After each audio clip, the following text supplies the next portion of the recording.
Hello, VOD watchers and non-VOD watchers. Oh, I did a first try this time. Go me. I have just spent what feels like half an hour trying to sync up the audio of my mic and my speakers. But I think I got it right. Unless it starts drifting, because then I'm just fucked. We don't do drifting here.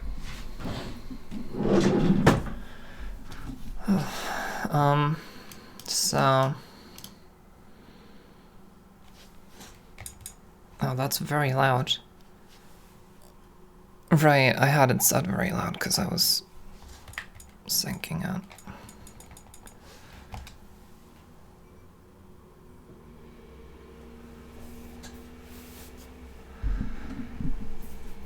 I hope you'll enjoy the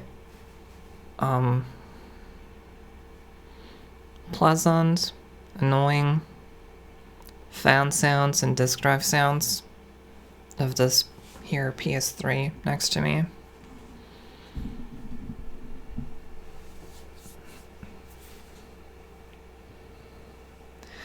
I don't like it, but it could be worse. And honestly, I think it adds kind of a charm to these streams. Maybe that's still too loud.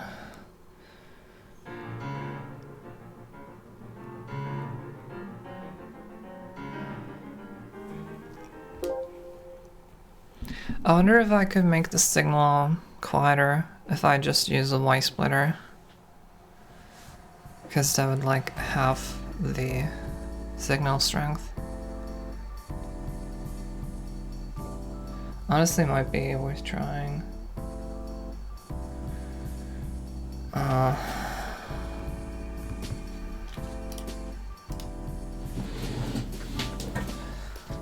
Which isn't to say, yeah, I might. Yeah, let's try it after all. Hang on.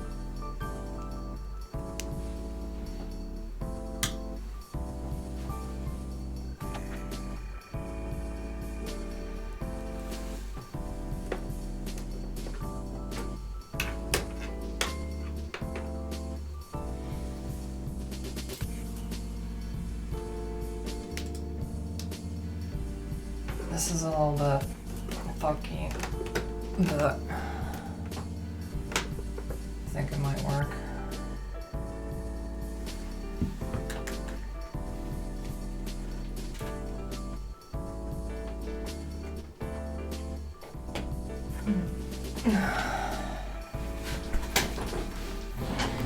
Should be plugged into line N now.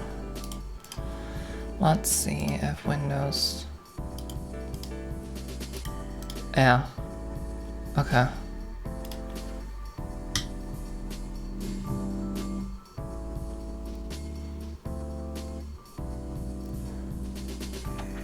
Well, that didn't change anything.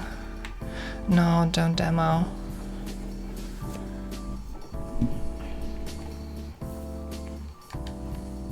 Yeah, look at those crusty pixels. Cool.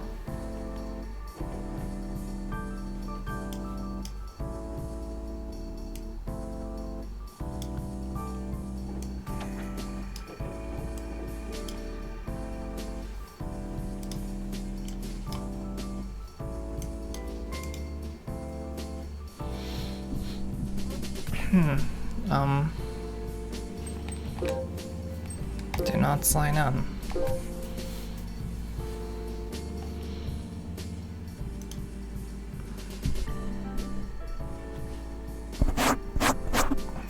Sorry, there's stuff on my mic.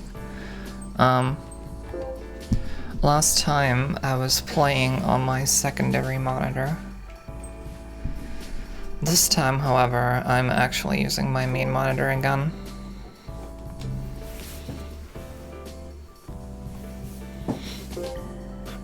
So it's a bit more comfortable. And the game is a lot louder for me. Louder? No, bigger. It's what I meant to say. Can I like DIY something to make the 3.5mm audio cable signal weaker? Because the signal coming out of the source that I'm using, the adapter, that's way too loud.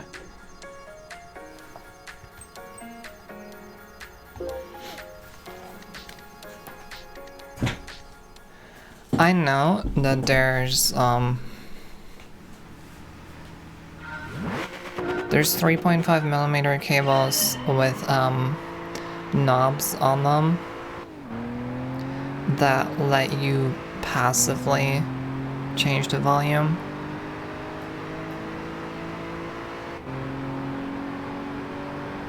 But like, it's just a knob. It doesn't use any electronics. It must use like one component maybe. Oh. It wasn't blinking. I've been deceived.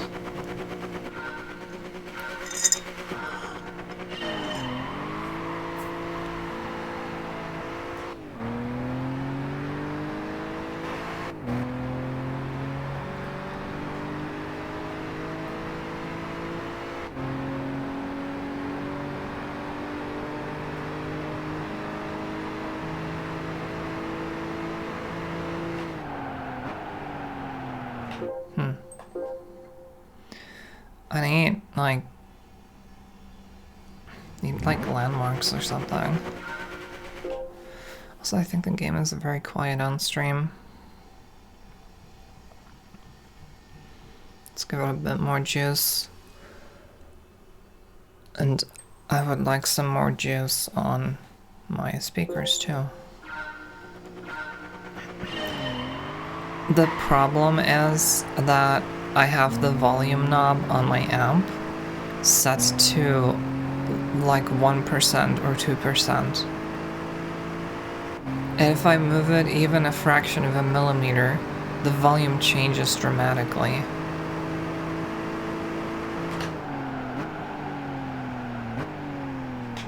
Okay. We're getting there. That's why I would like to change the volume before that, to lower it somehow. Don't really know how though. Like, do I just put a resistor in between? But I can put resistors willy-nilly in my audio stuff. That seems like a bad idea.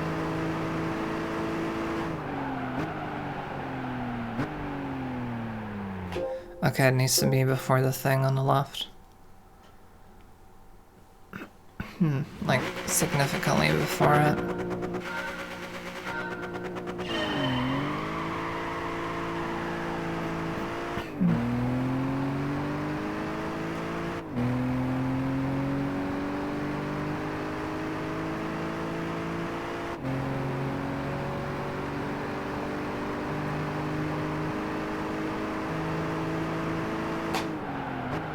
How about here?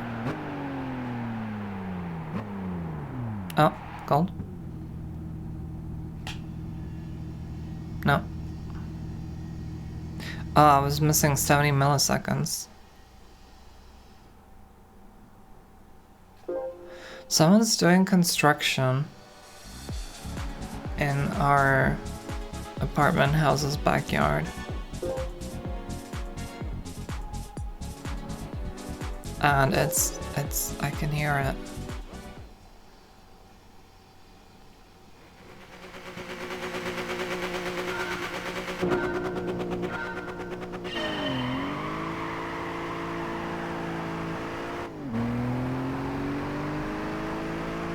The mic might actually be picking it up too. It's like a saw or something. Someone's sawing metal.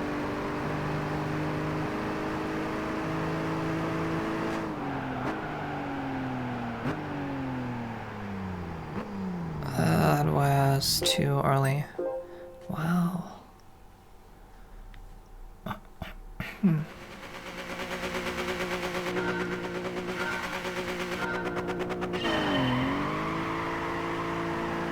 I've been watching a lot of Digital Foundry videos. They made a series of the PlayStation 3 and its history of 1080p games, which it actually has a pretty bad track record of, because it was such an underpowered machine. And I keep wondering about... I keep having the feeling that the PS3 is a disappointment. It's not as big of a generational leap as I feel it should have been. When you look at the PS1 and the PS2, there's such a huge difference between the games on these two consoles.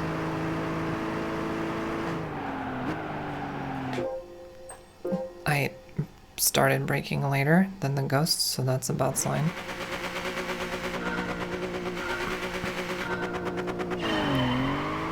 Even just the wobbly textures. I mean, that's a very minor thing, but still. That alone makes PS2 games vastly different looking from PS1. Plus the fact that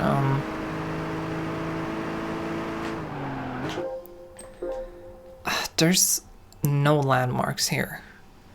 All I can do is count how many stripes there are, which is stupid. I keep trying to use like that road on the left with the barriers, the white barriers on the left. I know I have to brake before I pass them. I don't know a whole lot more than that.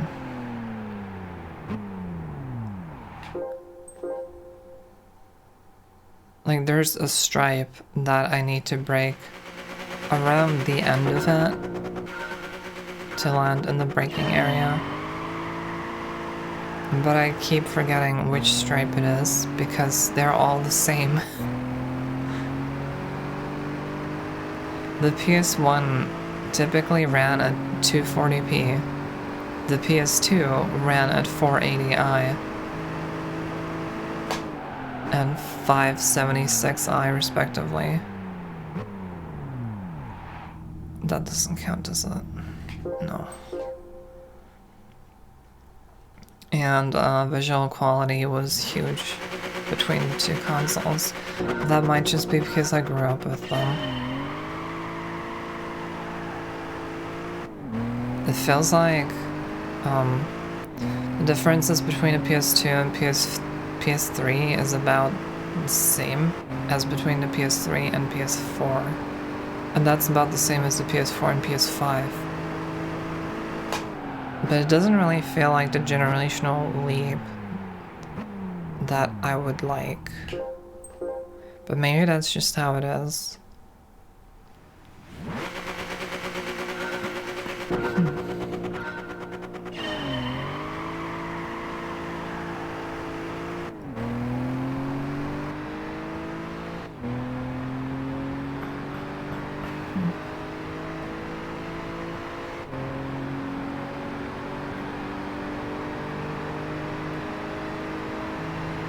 This one.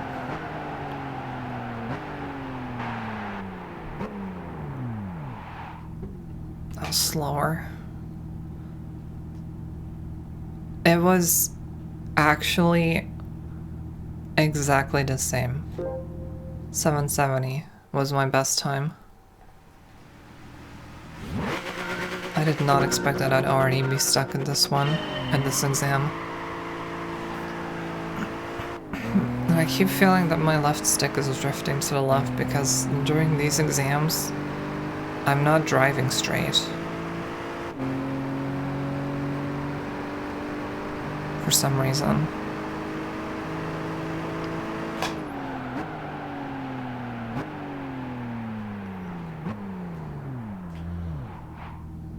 Great.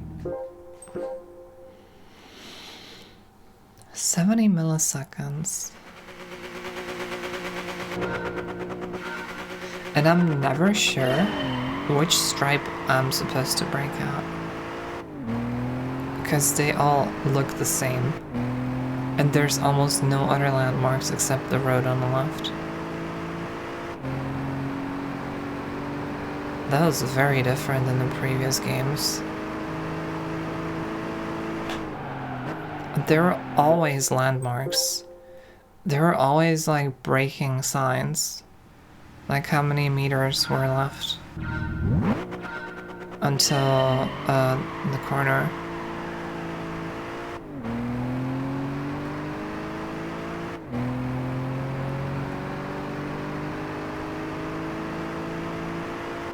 Literally every game of the first 4.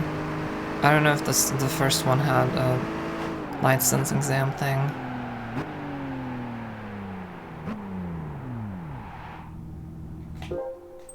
But I remember Gran Turismo 2, the license exams where you accelerate and brake.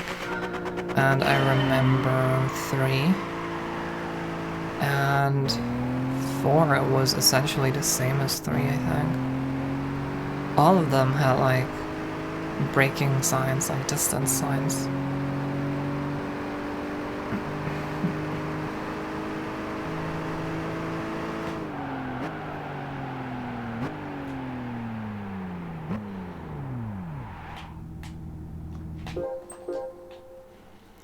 Inches.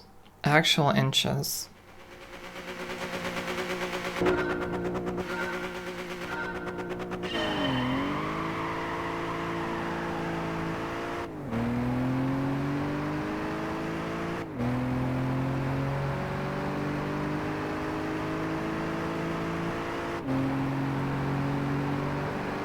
I could test if the stick is really drifting. If I connect it to my computer.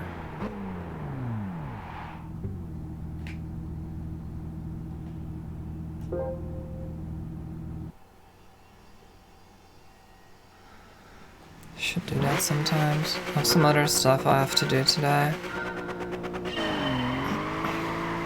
But I've been like making a to-do list in my head. I have to vacuum my room, I have to wash my hair, I have to prep a package for a return.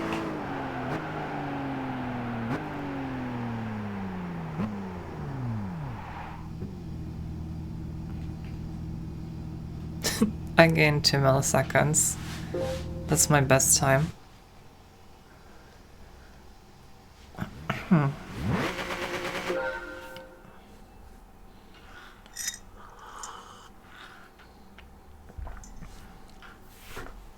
Anything else I need to do?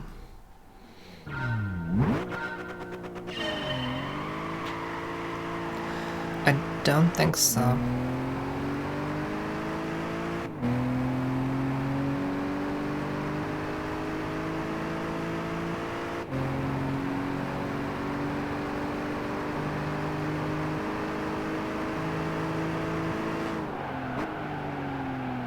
I might have braked way too early. Also, it just occurred to me, are there driving assistances? Because maybe ABS is screwing me over. Oh, it's on, but on level 1. It might be screwing me over. On the other hand, lack of ABS can screw me over as well. But that's what we call a skill issue in these circles.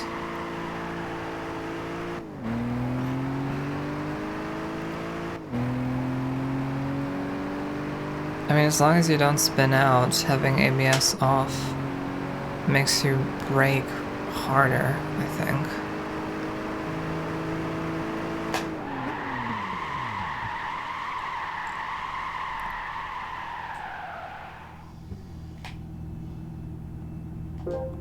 Or not, I don't know. I stand corrected.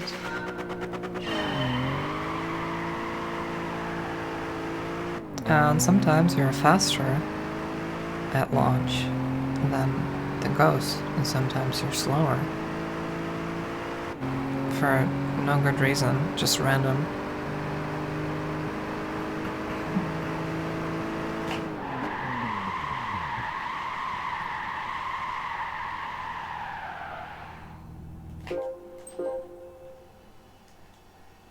Sure does seem like ABS isn't making a difference. Or turning it off, rather.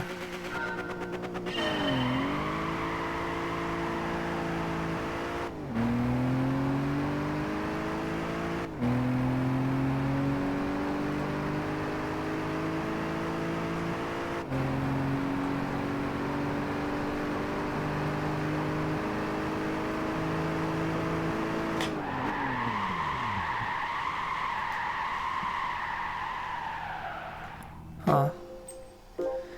I braked in the moment that I stopped seeing the line.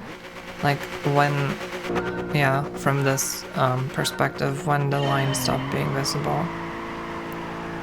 Like when it traveled under the car.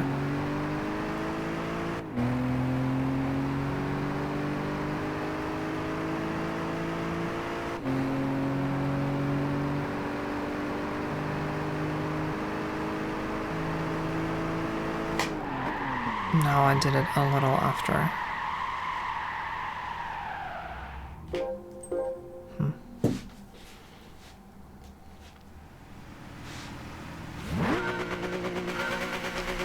Guess I gotta do it a little more after.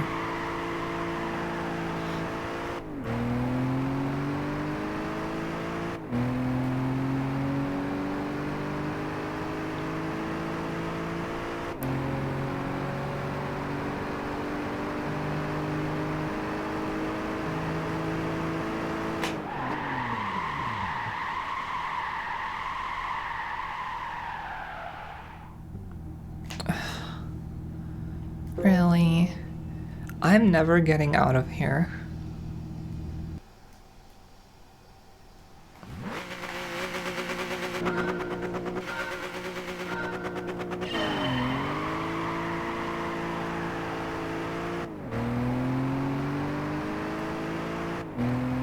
And yet, something strongly compels me to do license exams and get all licenses in this game, even if it's a chore.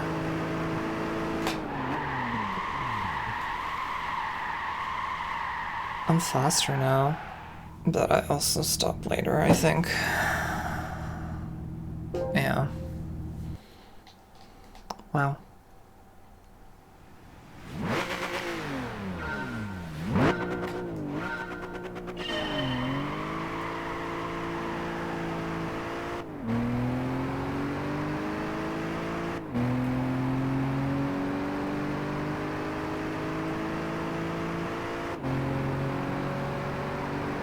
Oh, the fan is spinning up.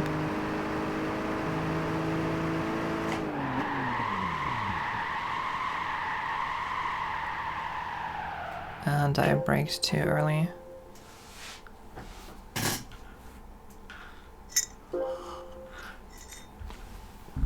I'm gonna take a look.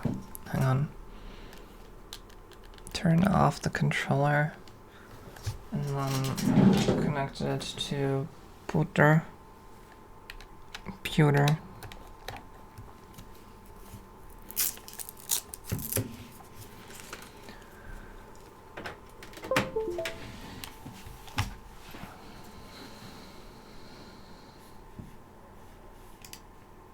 Control panel,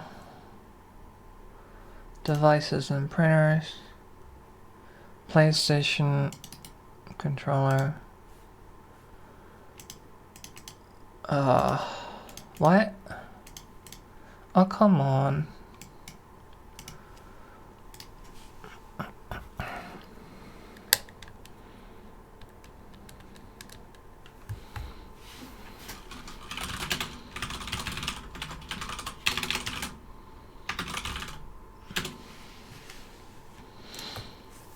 Maybe Gamepad Viewer works.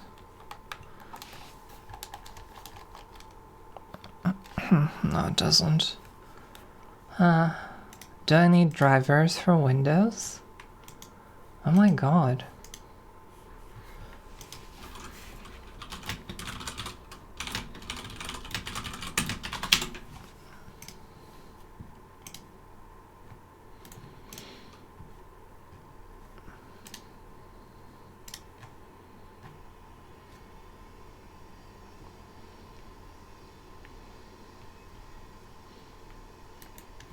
Oh, there's a GitHub driver. Cool. Gib? Donate? No, I'm not donating.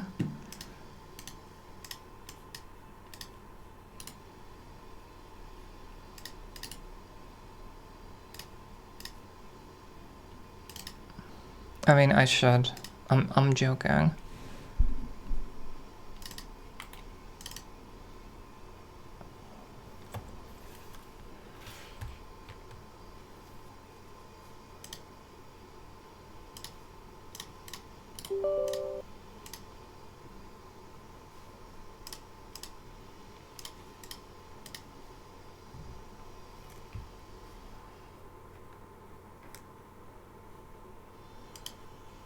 I mean, I don't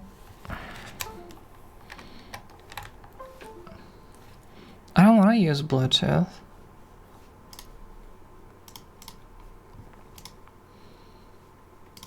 I just want to see the analog stick.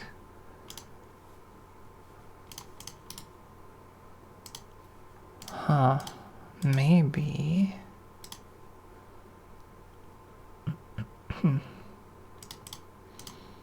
Maybe I have the wrong driver installed. Or not. I don't know.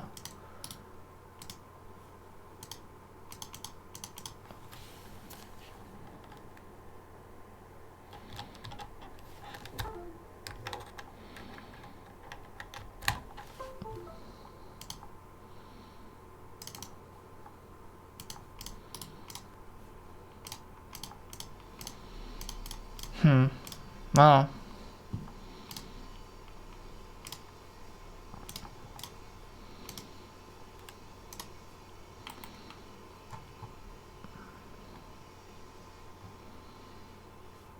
User mode driver for Windows 10. But it doesn't actually...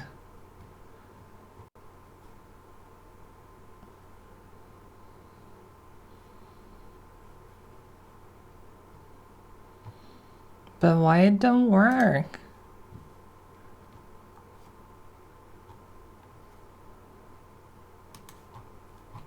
Installation instructions. Okay.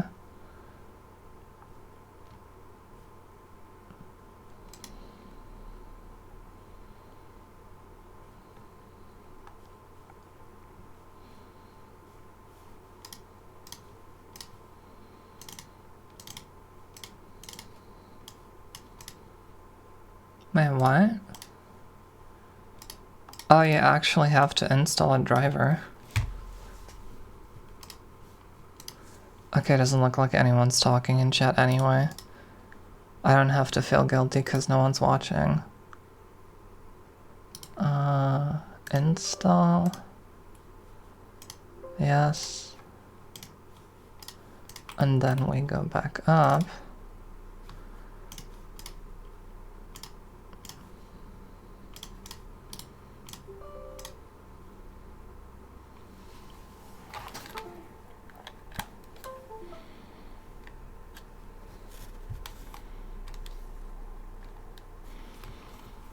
Now what?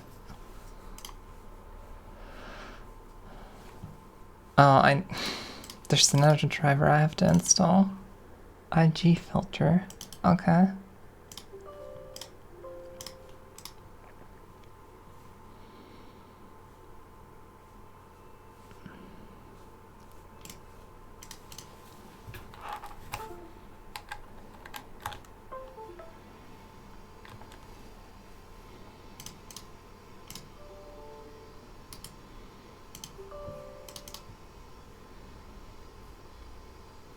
But there's still no compatible devices found. Dude.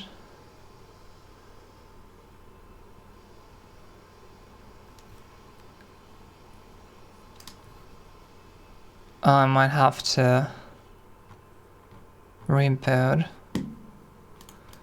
I'm not rebooting. Fuck that. No. But I might uninstall the driver for this.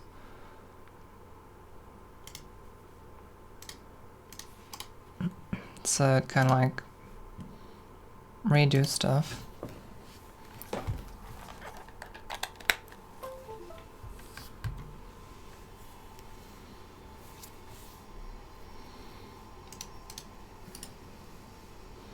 Uninstall device.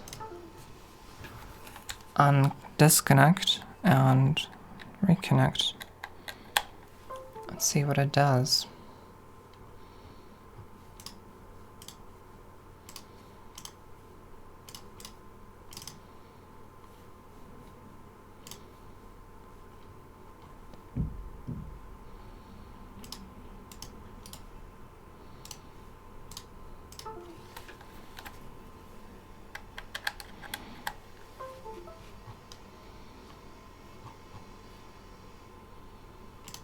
Oh, now it's using the other driver. Finally. Oh, and here I can also change the host address. Neat. Can I show this actually to make it less?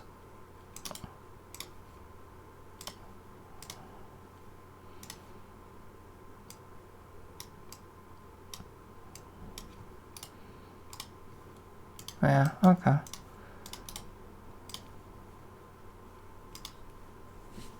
There. Oh, that stick does not look good.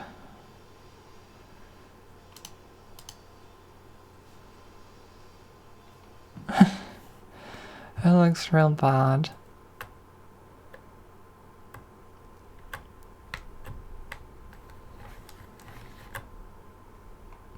Yeah, it might really be drifting. Huh. I wonder if my other controller is drifting.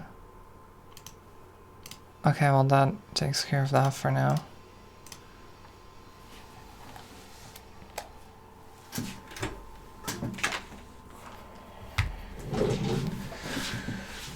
Problem is if I connect my other controller now, oh, I need the cable again. If I connect my other controller now, it'll pair to the PS3. And I use the other PS3 controller for my PS2 because I have an adapter that lets me use it via Bluetooth with the PS2. Which is cool, but if you connect a controller via USB to PlayStation 3, it's going to pair to that. Which means that if I want to use it with the PS2 again, I'll have to unpair it or pair it with the adapter. Fun. So yeah, we're drifting a little. Honestly, otherwise the controller is in pretty decent shape, so I don't know if I shouldn't just like try soldering a new stick onto it.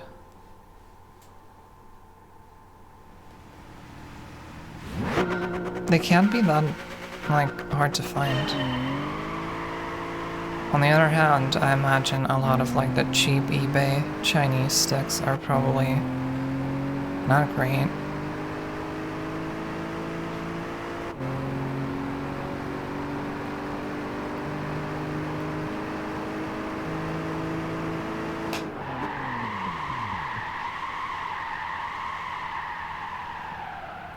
Wow.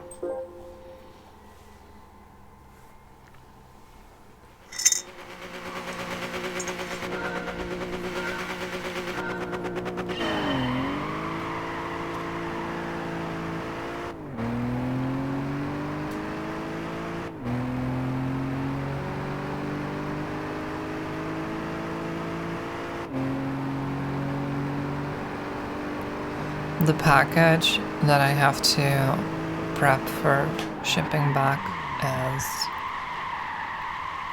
is a component cable that I ordered for the PS3. I was really excited for it yesterday. It arrived yesterday, and I was really excited because I thought I would get like good image and it would be a lot easier to capture than with whatever funky setups I had before this. However, there was such horrible ghosting. I forgot that that was a thing with analog cables. You can't really buy the most cheapest ones.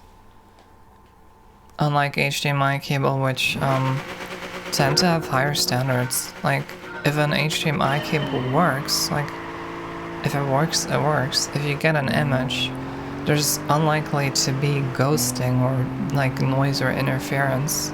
Not as much as with analog cables.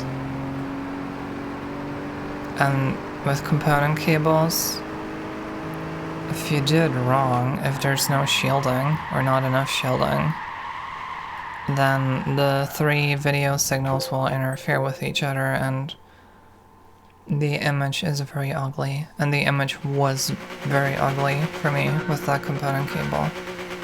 It was 10 euros, so I don't know what I expected. I mean, I kind of expected it to be not shit. And it had mostly positive reviews. It was like 4.5 stars. So that really goes to show how, you know, even on Amazon, the majority of reviews on these products are probably bought. Because this is a design flaw. And it's kind of guesswork because I would have to cut open the cable and see what's inside, see if there's shielding around every wire. But I want to send it back and get my money back, which I can. It'll cost me a walk to the post station, but other than that, I'm not gonna lose any money over it. Oh, God damn it.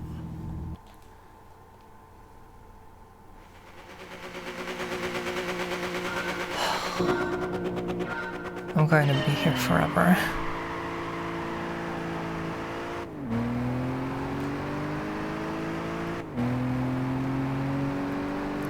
But, I'm like suspecting that the wires are not sufficiently shielded, if they're shielded at all.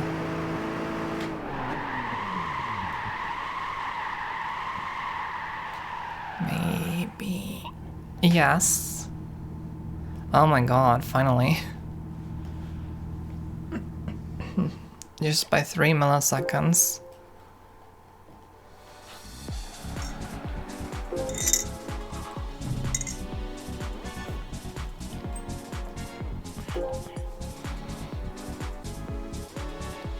I really wonder if I should get a little SSD. Like 120 gigs or 200. I mean, the PS3 started shipping with like 100 gigabyte hard drive disks. If I'm not gonna play a lot of different games, right now I'm only playing one game, and this game I think is using 8 gigs on the hard drive disk. Handbraking.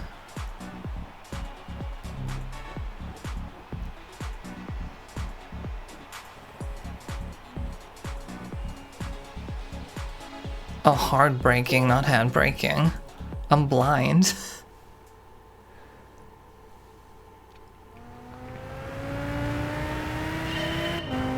These days, you can get an SSD with 120 gigs for like, what, 15 bucks?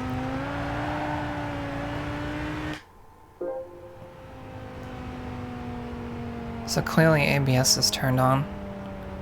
I'm a bit afraid to turn it off.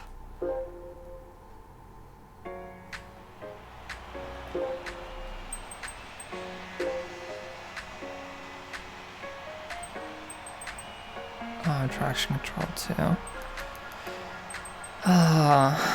Why do I do this to myself?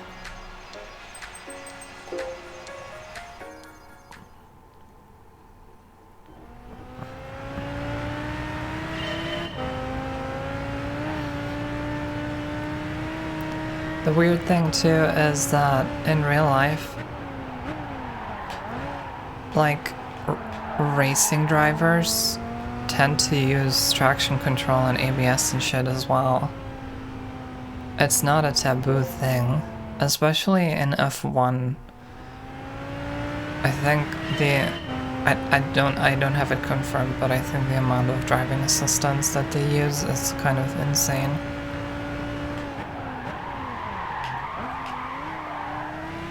Like TCS, ABS, and TCS is traction control.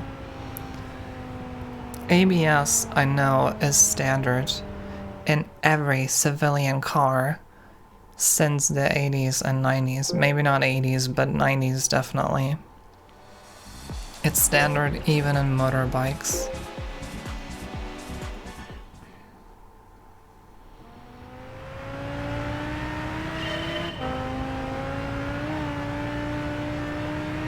This section looks exactly the same as on the PS2.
So another thing that happened is I was browsing PS3 games on the used market website, and there's a lot of PS3 games that go for less than $5. Really, the only problem is shipping.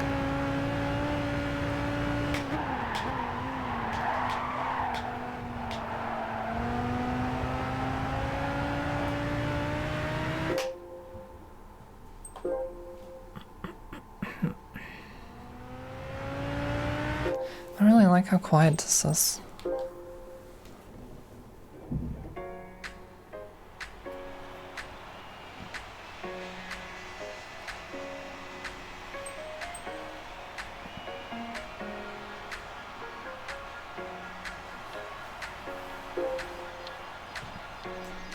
This might be too loud.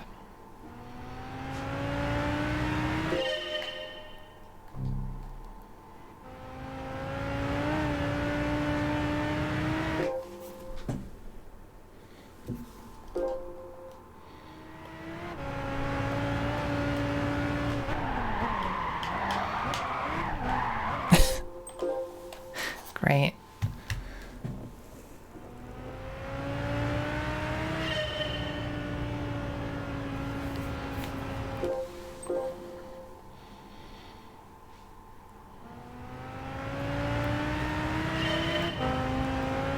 I don't know if it's my ears or if the left speaker is just quieter.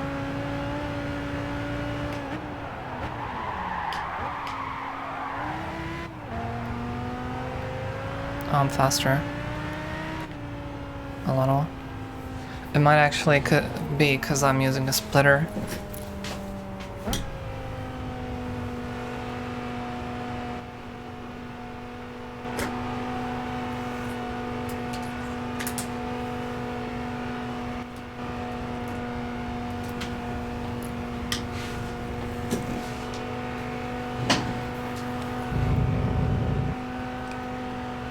Or becoming deaf.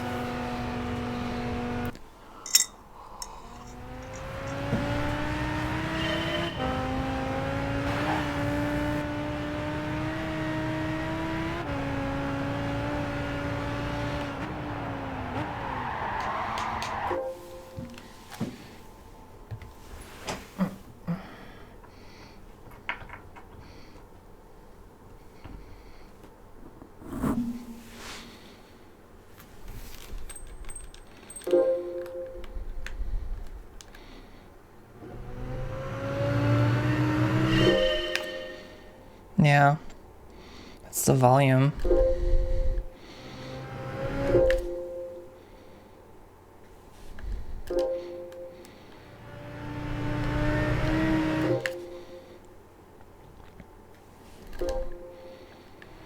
And it doesn't go any lower. Oh, the setup sucks.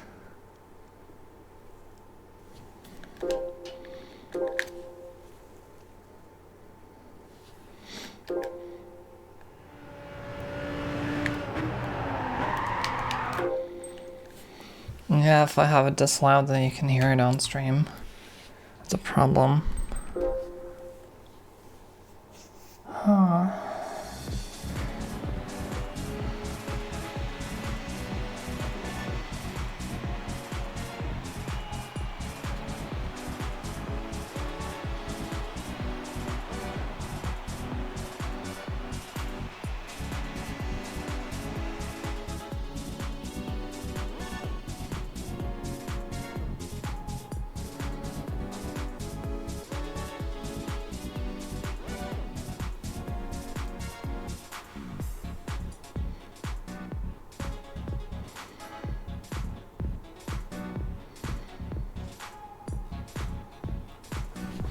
Wait.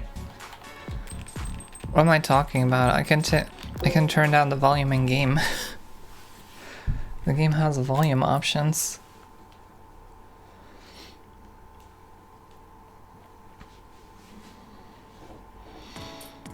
There is a very simple solution for this.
Shouldn't I turn it down even more?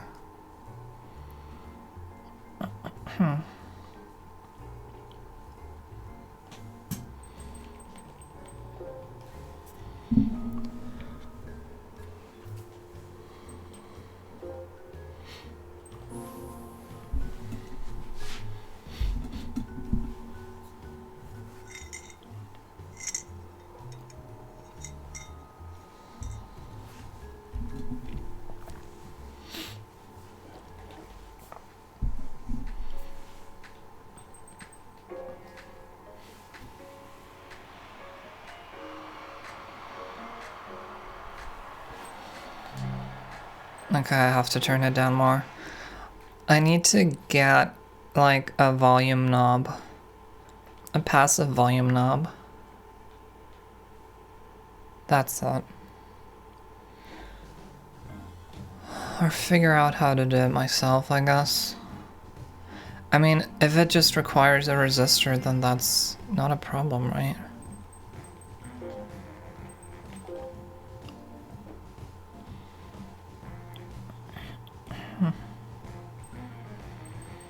Unfortunately, the adapter that I'm using, that I've... Thank you, Julia.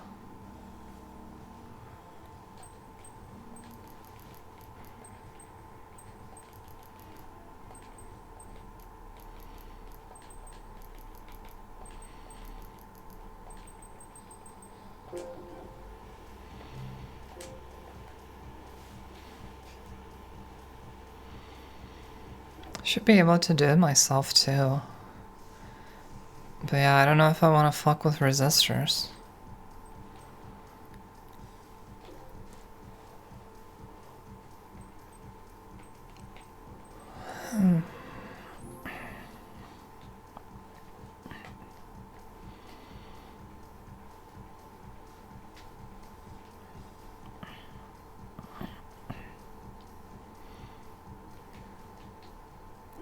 But I also don't think that the signal coming out of the adapter, the sound signal, should be this loud.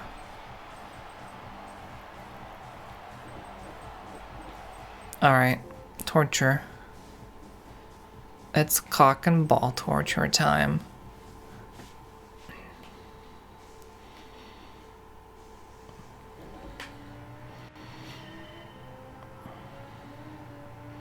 Honey, it's time to hammer your cock and balls with a rock.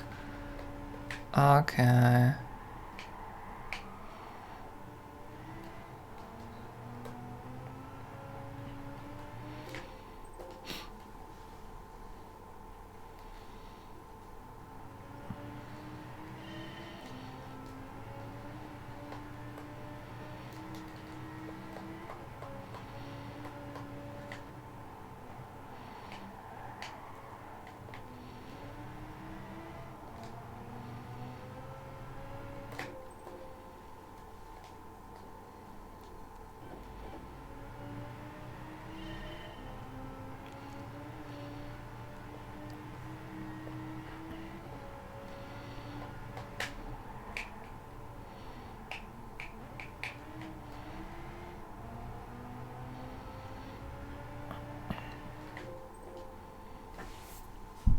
At some point, I'm gonna cave, and I'm gonna turn on ABS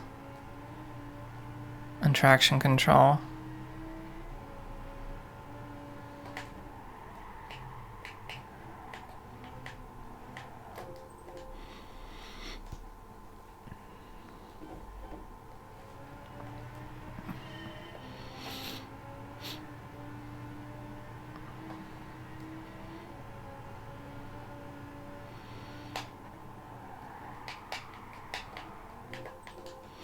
One day, I'll cave.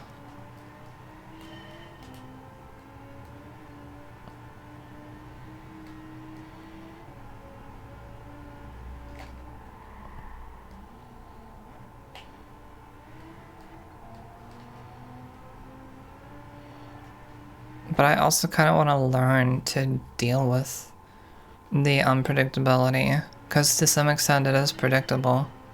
I learned it in Forza Horizon 5. And I think it makes the gameplay a little more interesting.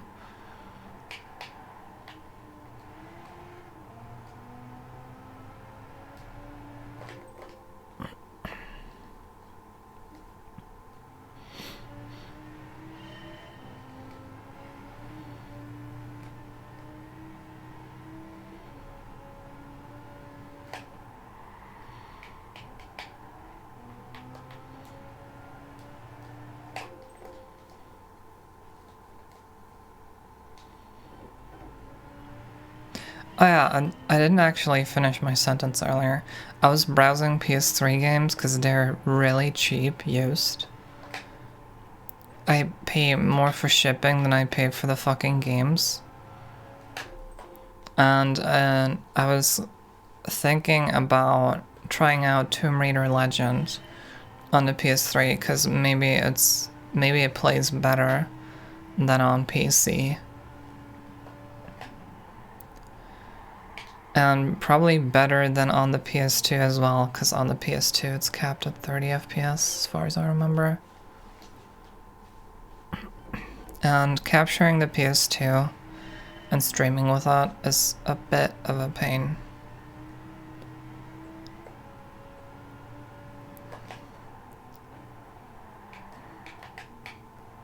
And so I was trying to look into it. Turns out Tomb Raider Legend never came out on the PS3. Not standalone, at least. It, however, did come out as part of the Tomb Raider Trilogy Classics AD collection thing, which is those 3 games on one disc. Anniversary, Legend, and Underworld. Underworld did get a standalone release, but not... Oh! Now it's a lot quieter on stream.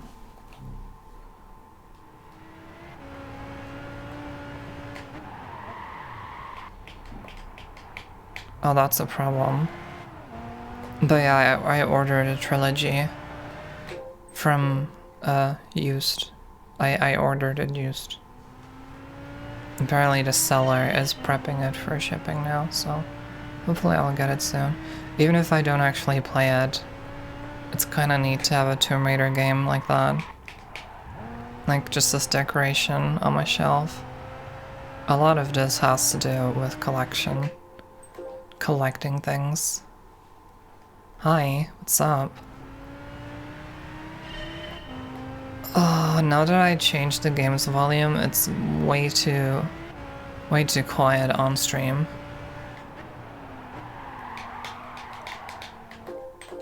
God damn it.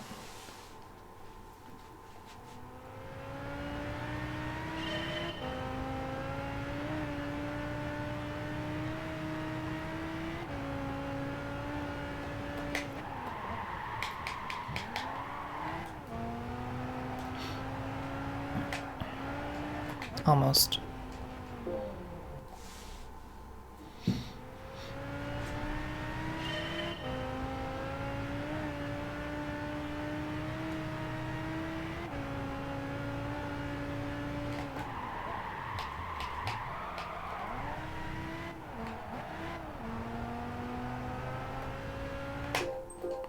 I'm playing with ABS and TCS off.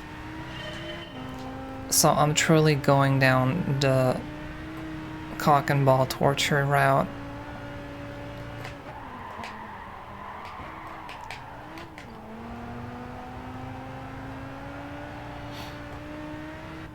Oh, that was close, actually. This is doable. I can learn.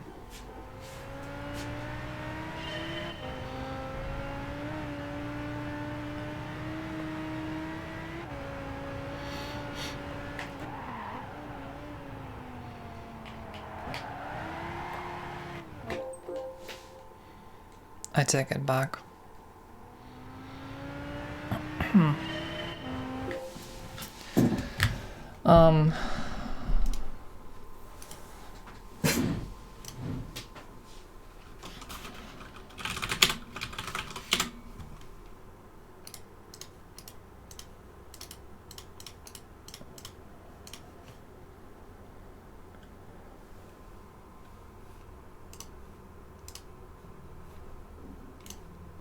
This is a private window, so don't worry.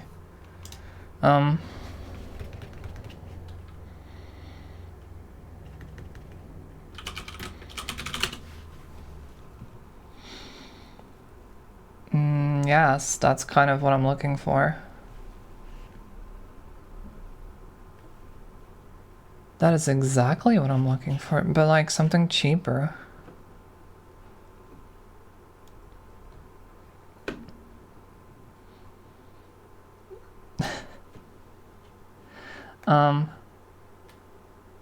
how is that even built? Like, does it not just use a resistor?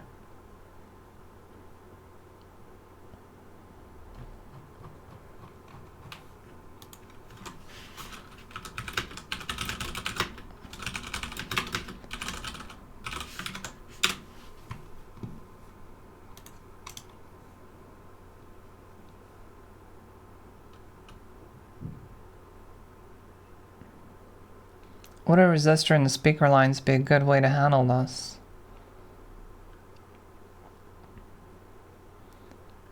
Yes, but it is not a good idea.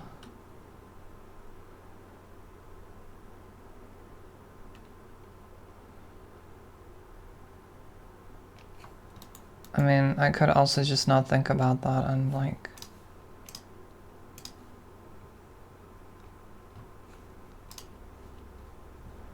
What do you mean Arduino? What would why would I get a mini computer?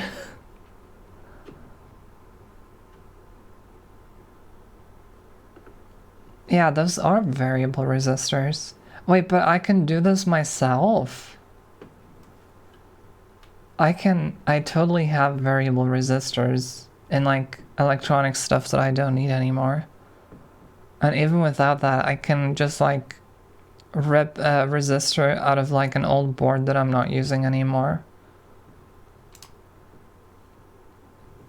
I would just have to know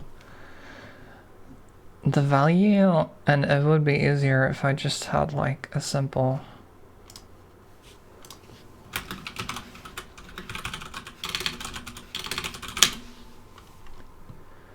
thing like that.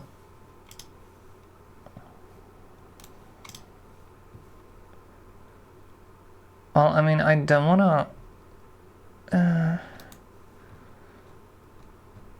I don't think I want a cable.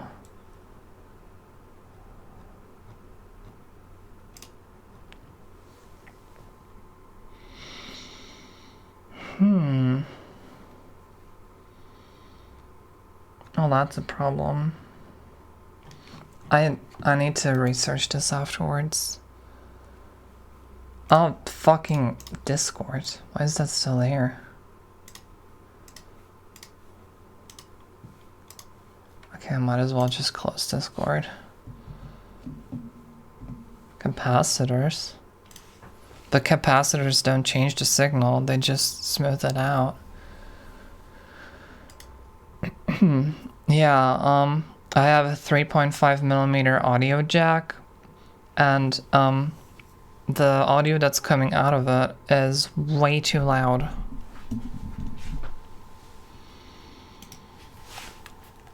So I want to put it in my amp. However, I have to turn down the volume knob on my amp so much that it's like within like 1%. I have to move it fractions of a millimeter to change the volume. And then, as if that wasn't bad enough, the problem also is that when your amp is set so low, it tends to fuck with the signal in a way that one speaker gets louder than the other, which is the case here. It's not the total volume that's the problem, it's the signal and the way the amp deals with that. Or it has to do with like the amp's volume knob. Because if the knob is set so low, then that's a problem. On the other hand, if the source audio, if the game audio is really quiet, then I can turn up the knob and then the speakers sound perfectly fine. Which is what I did, but now that I turned down the game volume, that also means that the capture volume is bad. Like, the game is very quiet if you didn't notice. It's not supposed to be.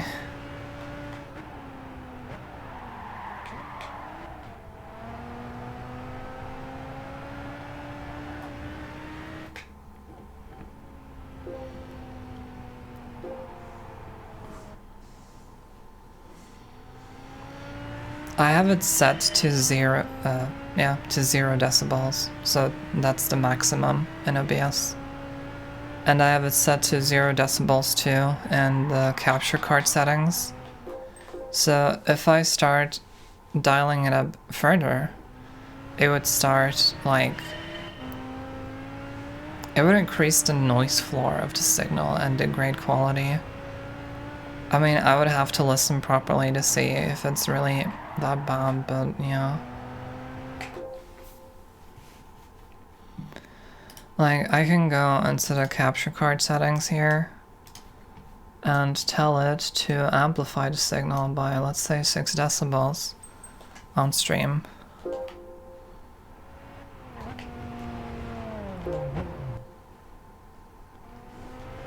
So now it's louder, but I don't know if it actually sounds good.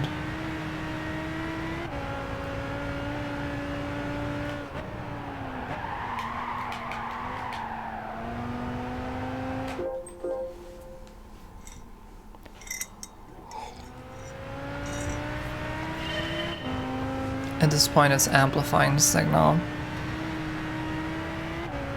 I don't know, the adapter that I have is...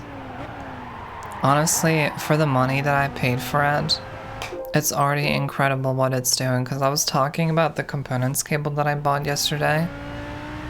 And those component cables were absolute dog shit. I was so excited for them, but there was so much ghosting. It really goes to show that you can't skimp out when you buy analog video cables. There's a huge difference between like cheap cables and ones that are properly shielded and stuff. I'm pretty sure the component cable that I've had for my PS2 for like 10 years is better, but that component cable I have at our house, and I don't want to move it from there. And I also can't, because I'm not there. I'm not gonna like drive there.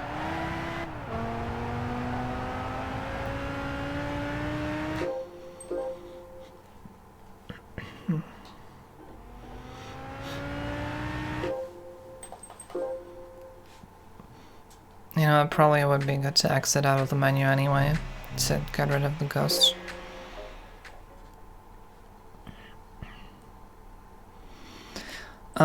And this, the adapter that I'm using a PS2 to HDMI adapter, which surprisingly does really, really well, as you can see. I mean, it's 720p, but it is using component signal and converting it into HDMI, which is what I'm capturing. I'm actually technically capturing HDMI, but I'm using the multi-AV output on the PS3.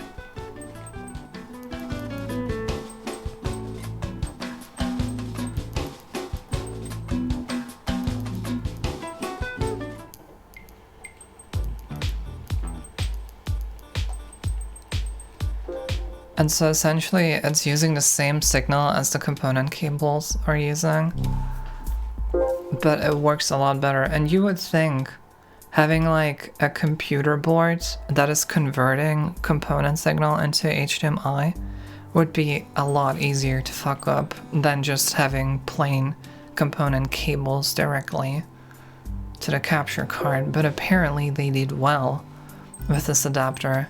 But the problem with this adapter also is that the volume that it's using is like overdriven. Like for some reason it amplifies the volume signal.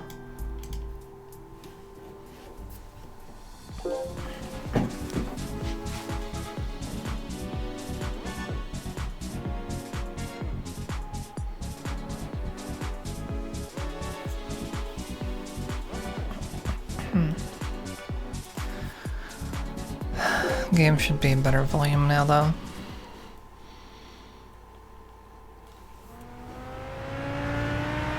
But I'm hearing more audio on the right side as well.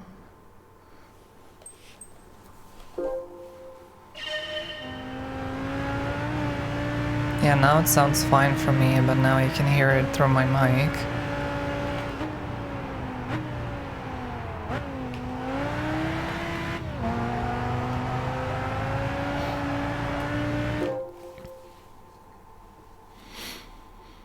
I don't think the distance is a problem.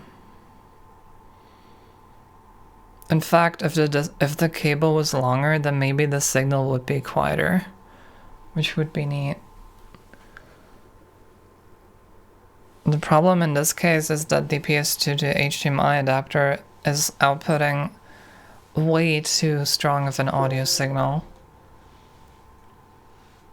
Without distorting it, but still, it's very loud.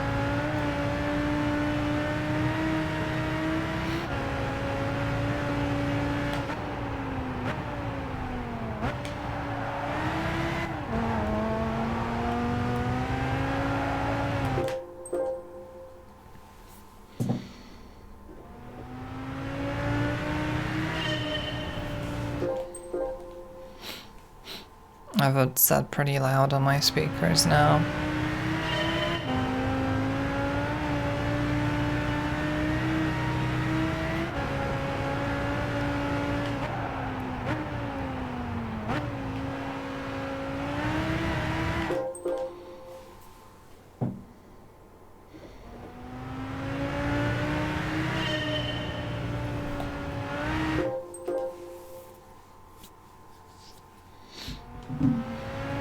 Does volume knobs use variable resistors as well?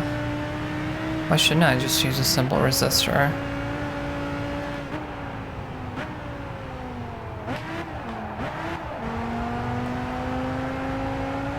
But that would require soldering, and it's its own like project basically.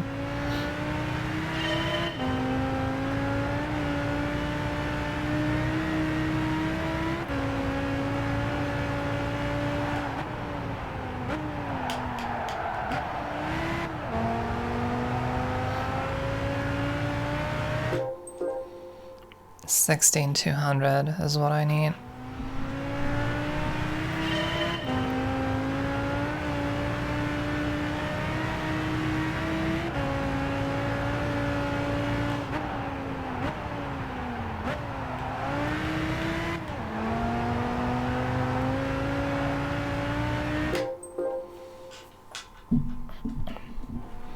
But yeah, anyone else watching, let me know if there's like an unbearable echo or something.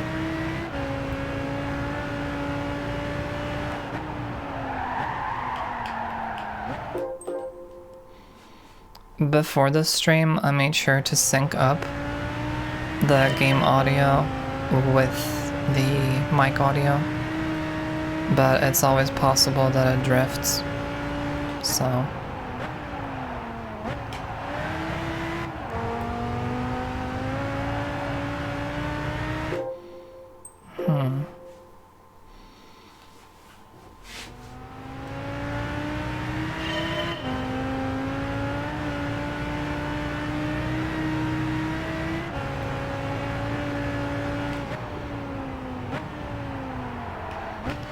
Well, audio signals aren't that strong. I would definitely have to check what strength of a resistor I would need.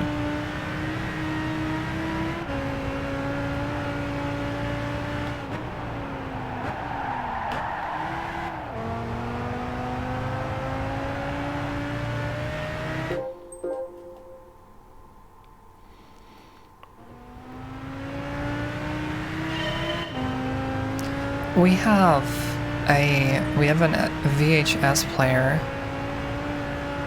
that is broken, so I could totally like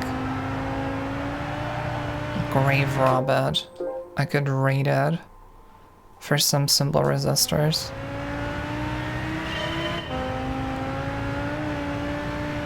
I have no shame.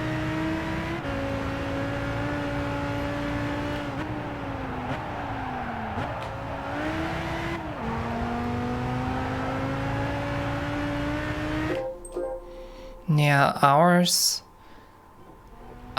works except for the component that actually reads the signal.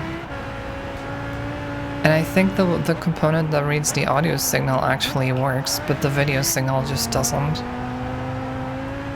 Because everything else works, like the UI of the VHS player works. You can navigate the menus and change options, and it displays perfectly fine. But it just can't play videos. Like, it will... The cassette loader works, and it will, like, spin it at a proper speed. But it just can't get the video signal.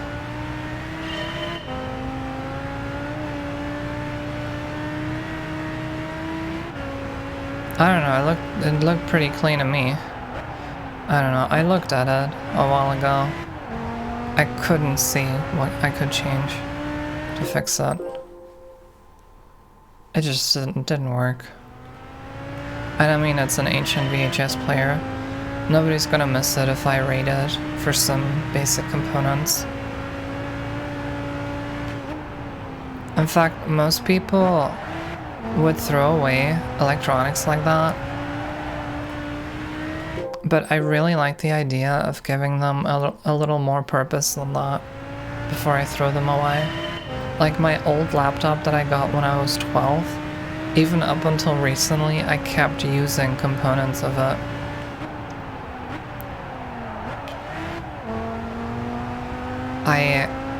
At some point recently, it stopped booting at all. Like something just didn't work anymore, which was, I don't know, which made it unusable completely.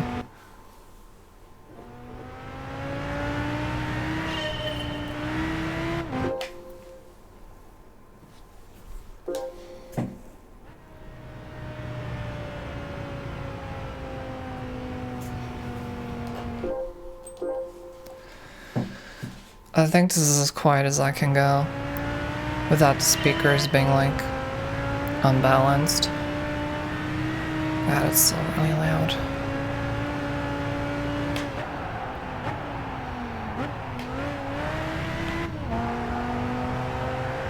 What was I saying? I reused the RAM that was in my old laptop. I put it in my mom's laptop to help it a little. I reused the hard drive disk that was in it. I have like external hard drive disk cases that basically turn it into a USB hard drive. What else did I reuse? I reused the power cable, the charger. I reused it to power something else that needed that voltage and power. Did I reuse anything else? I didn't throw away the screen for a while, but then I thought it's not really worth anything. I can't see myself using the screen for anything. Oh, I reused the disk drive. I bought, similarly to like the HDD stuff, I bought an external case to make a USB optical drive out of it. So now whenever my new PC doesn't have a disk drive because it's obsolete, but now whenever I do need to like read DVDs or something or burn them, I can. I just have to dig out the USB thing in the case. And that's neat. I like stuff like that.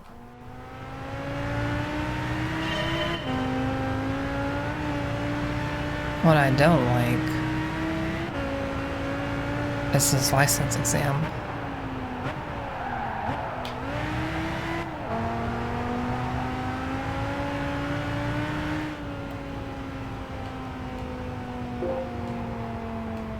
I mean, I'm pretty close. I think I just don't have a good feeling for the braking and stuff.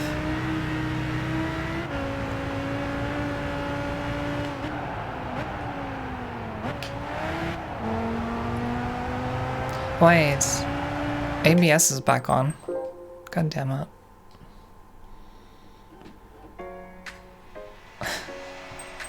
I mashed the brake button and I didn't spin out. That seems sus. Yeah, it keeps resetting for no reason.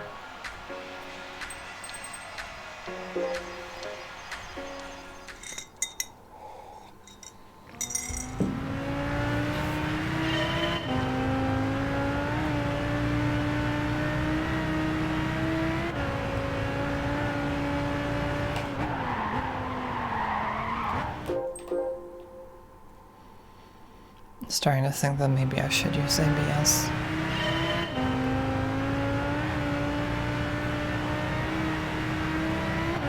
Not really. The last time I did anything with a CD of that form was when I bought a Slipknot album like a year ago. I bought The Great Chapter because it's a really nice album.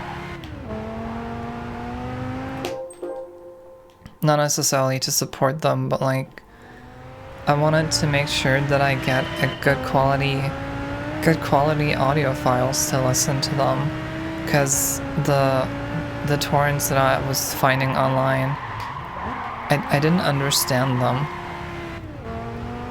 and they seemed like they were, I don't know, broken. And if I get a CD, then I can, you know, rip it. So I did.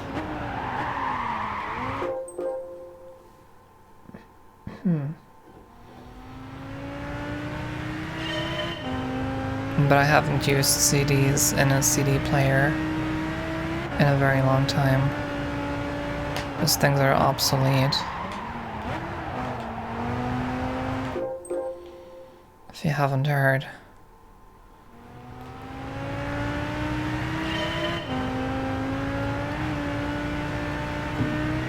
Oh, what did I use for ripping? I'm pretty sure I didn't use VLC.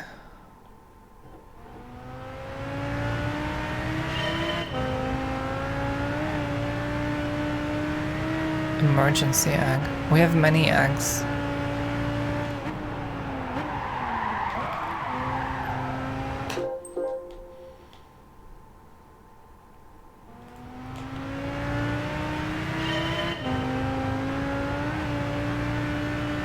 We have many eggs. Come get some. Oh, wait. Speed out.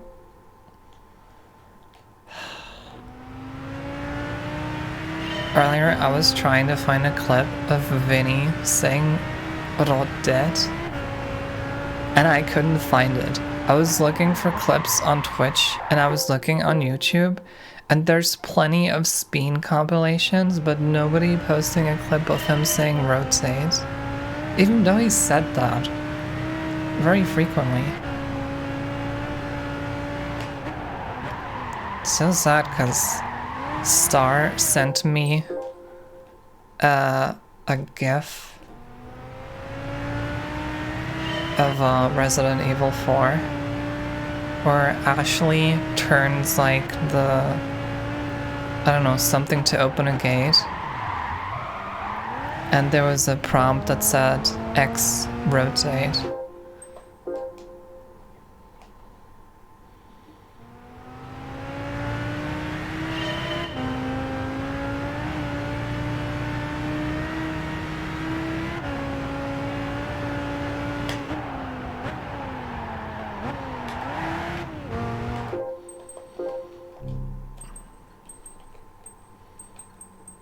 Oh.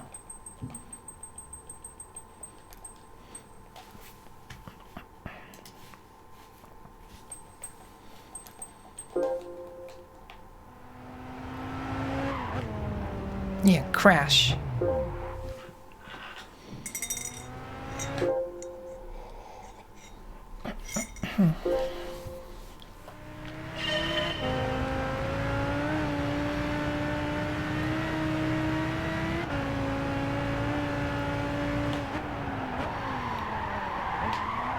I noticed earlier that I think my stick is drifting, or rather, the analog stick.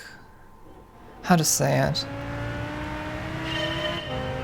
When it's resting, when it's in neutral position, when I'm not touching it, it's still like not in the middle. How do you say that properly with words? Basically, I would need a dead zone that's pretty big, because even when it's in neutral position, it's like moving around and shit.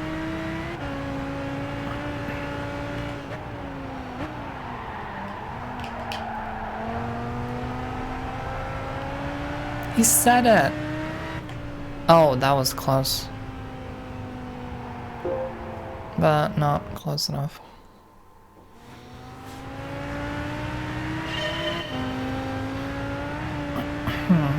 I wonder if the PS3 controllers were always this like... Maybe I shouldn't say bad, because my Xbox One controller has the same thing. Like, most controllers have that. Where the stick in neutral position still, like, moves around. Like, internally. And that's why you need a dead zone in most games.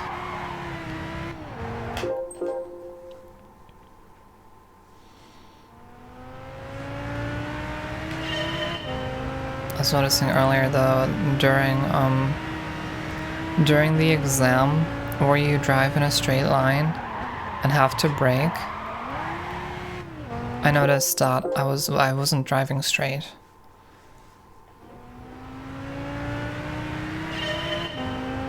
As well as in the previous license exams where you have to drive straight and brake. Wow.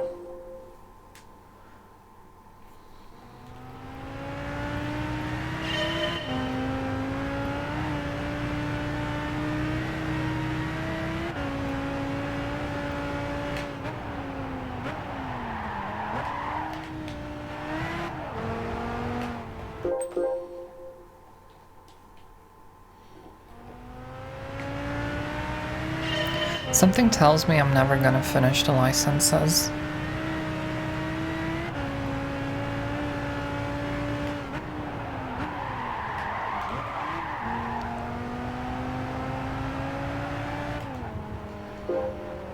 Yeah, permanent head damage.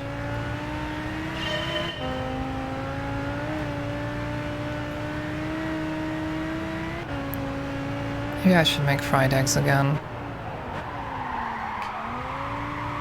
I'm slowly running out of food that I want to eat. I mean, I guess I could also order food.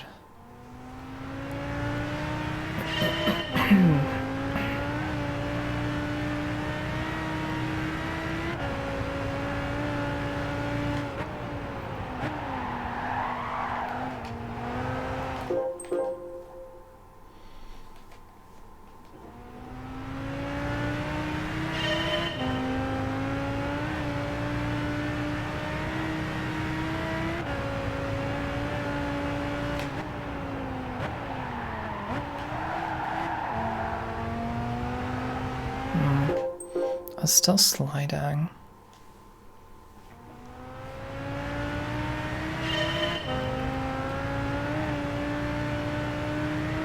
Also, I don't really like the triggers of the PS3 controller. Because, like, when I press down on it and try to 100% press it, or press it all the way, my finger wants to slide down and I have to keep it from sliding down. So it's actually more strenuous to use the triggers compared to the PS4 controller, and especially the Xbone controller, or the triggers are curved inwards, so your fingers don't slide off of them.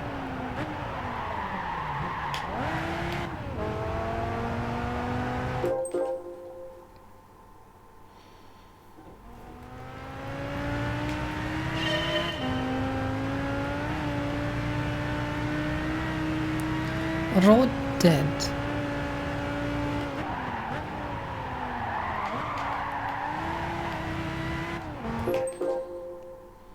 I can't commit to it. I can't commit to silly voices. Well, I'm committed to my own silly voice, which is my regular voice. But I can do impressions.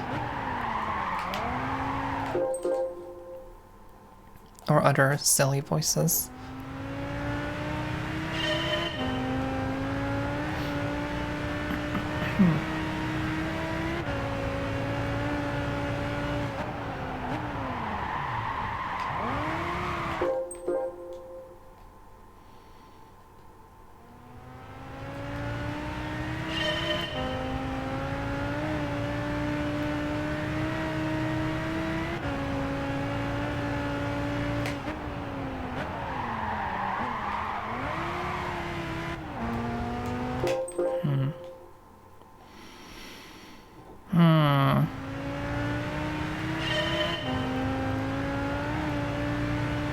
I've been more patient with this than with other license exams, I think, because this truly feels like a skill issue to me. Whenever I start spinning out, it feels very sudden.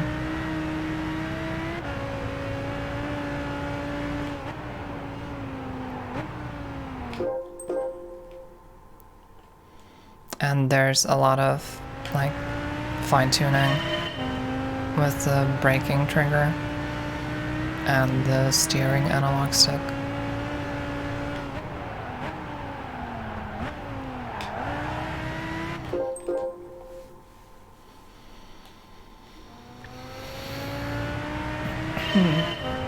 I was also thinking about getting Saints Row 2 for the PS3. Because I remember last time I tried, well, which was years ago, I tried playing Saints Row 2 on PC a long time ago, and it was a very shitty experience. I don't remember details other than it ran like crap. Like, it was just a very bad port. It was made for the Xbox 360, and I read that there's hardly a difference between the 360 and PS3 port. So I might delve into that as well. That said, there's supposedly like a mod pack to improve the experience on PC. And apparently there's a reboot of Saints Row.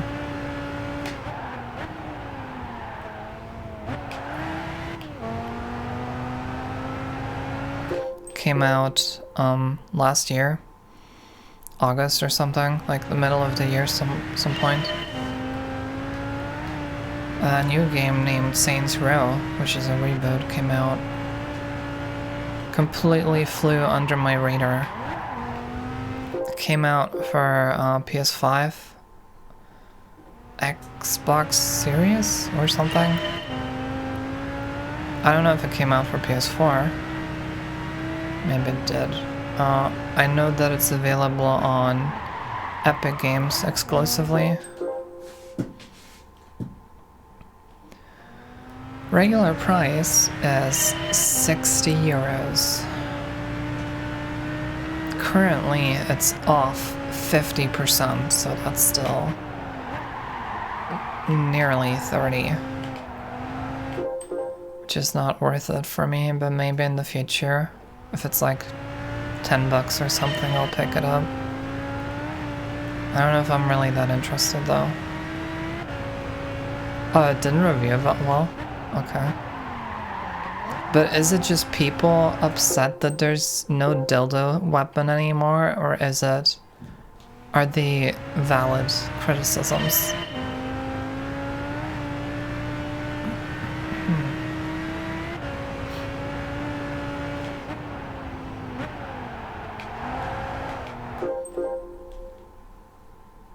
Stonks.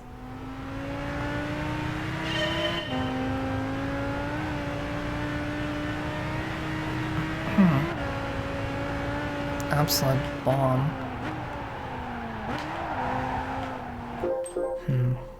guess too early.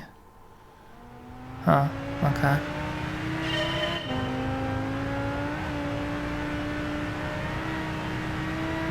Meanwhile, Saints Row 1, the original Saints Row 1, came out only on the 360. There was a PS3 port planned, I think, but cancelled.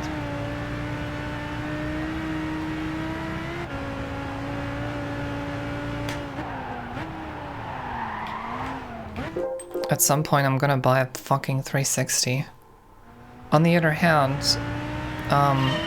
Xbox 360 emulators, I think there's multiple? I don't even know. I remember one I tried using was Xenia, and it seemed to be working pretty well. I'm not sure. I mean, it's probably even better these days.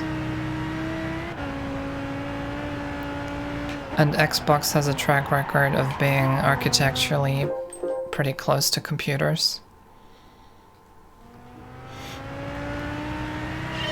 So I imagine emulating is a lot easier. Unlike the PS3, which still can't be emulated very well. Like, that's the reason I got a PS3, and why I'm playing Gran Turismo 5 with this whole fucky capture card setup. The reason is that I can't play it in an emulator. I mean, also the fact that I find consoles interesting. I'm picking up used consoles. I never had a PS3 as a kid, so to some extent I might be catching up with, like, experiences that I didn't have. Although, all that said, I'm not sure how much of those experiences I want to catch up on, because console games traditionally really love their 30 FPS limited games. And it is so hard for me to play games like that when I'm so used to over 120 Hz. Both my monitors, even my secondary monitor, are 144 Hz. My main monitor is 165, my secondary is 144. That is what I'm used to. I cannot go back to 30 FPS. I used to as a kid. I didn't care.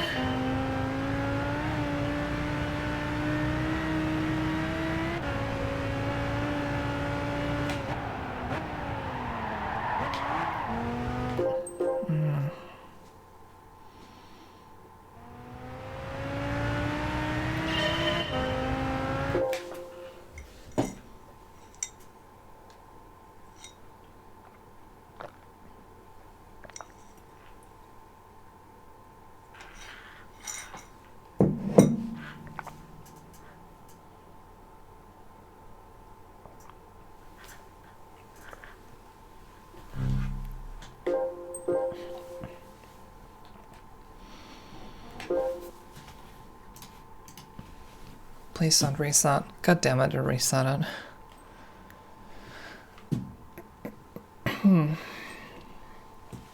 The Elgato game capture software is so annoying.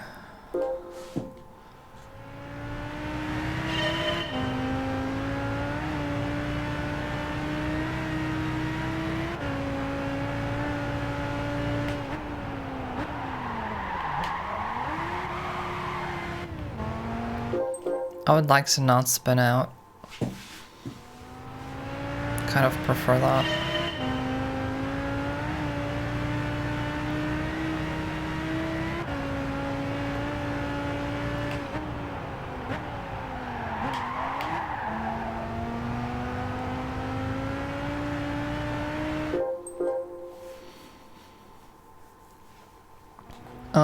This game doesn't really run at 60 FPS either.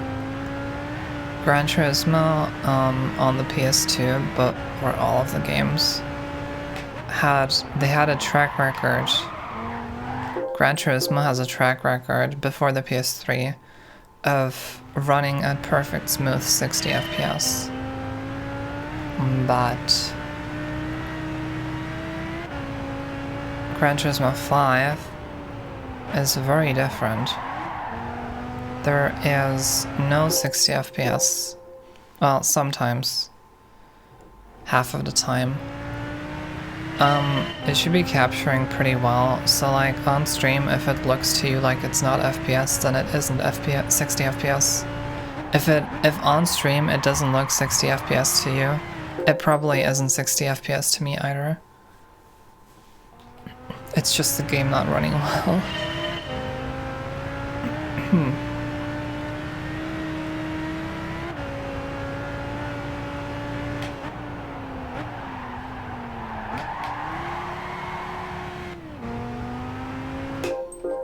Wow. Yeah, I really can't hit the brakes much. I mean, I want to, because I want to brake fast.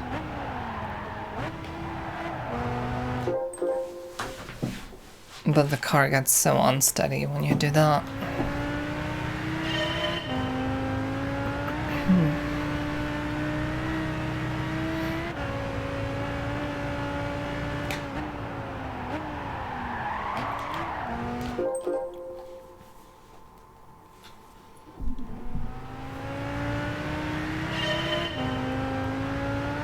I don't know if I could even say that I'm frustrated yet. As I said, it feels more like a learning thing, like a skill issue. If I want to play this game without ABS, then I have to learn how to deal with this.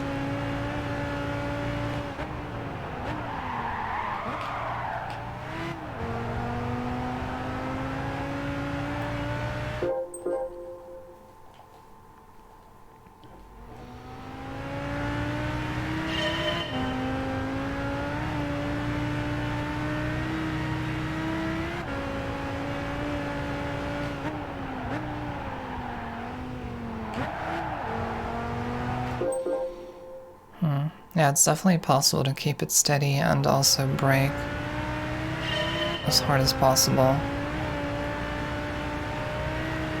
when approaching.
Maybe, mash the brake for a second, let go, steer.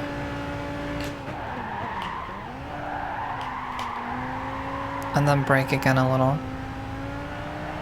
Without, like, losing grip. Basically what I did there, but minus the losing grip. I think that's how you're supposed to do that.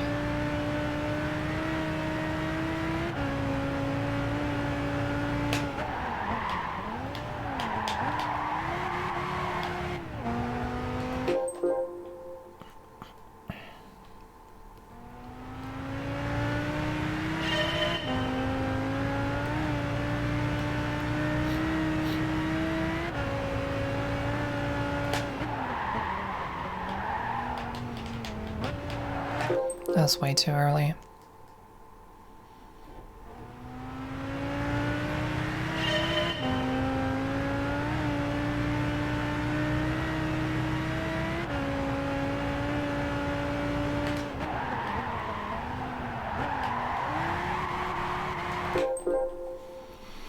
I always have to remember that part of, I think it was Gran Turismo 3, the intro movie. There's one shot where Mazda RX-7 is like drifting through this corner, which is really cool. Probably not what you're supposed to do, but yeah.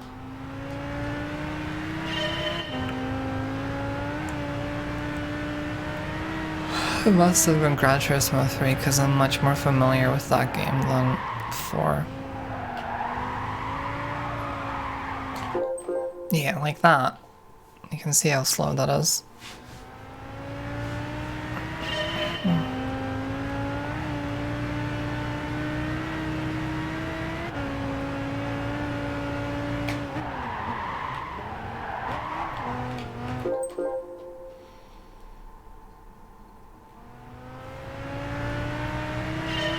Maybe I should move on to like different stuff in the game after this license.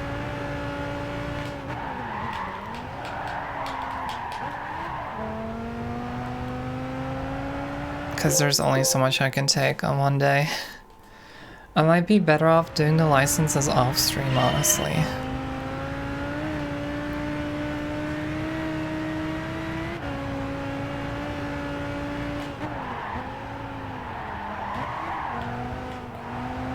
Wait, am I faster? Not anymore. I was for a moment.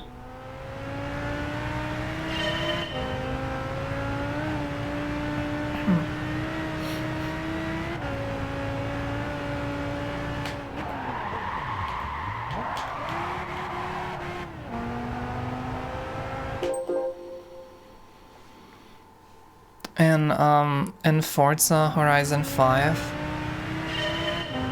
when you floor the brake and you have like all assistances off and you try to move the steering wheel, you just don't steer. In this game, however, it will not want to steer for a moment, but then it will spin you out. Which is a lot harder to deal with, but probably also a lot more realistic. Also, I've never played Mario Kart. Except like a few months ago, maybe, with my sister.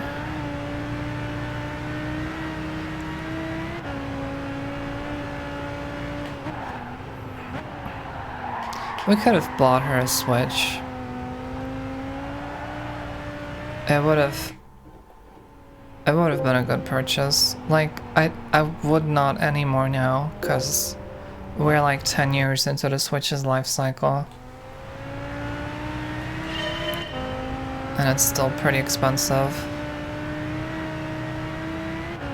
But she clearly likes Mario Kart. She played Mario Kart on the Switch with friends a while ago. Wait, is this it? Is this the urn? No, it's not. God damn it. It is in fact not the urn.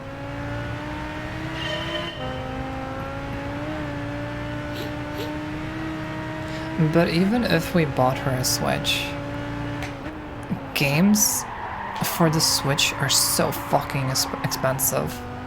I don't know how anyone can afford that. They never drop in price, and sales are like, what's it called? Weak. Small. There are never any good sales.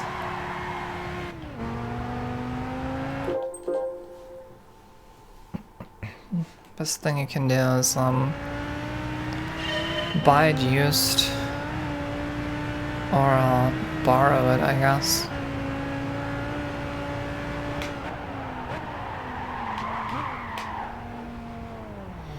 Apple products feel like a different thing entirely.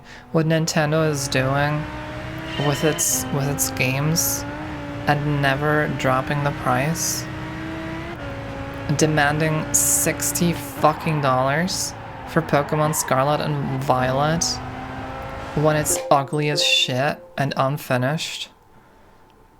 and then never changing the price, even after 10 years. Well, I don't know if 10 years, but even after years, that is kind of just, what do you call it?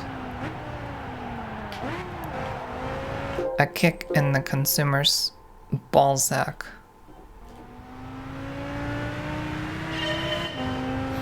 It's absolute bullshit behavior.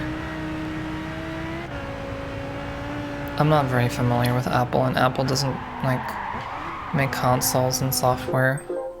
Well, they don't make consoles.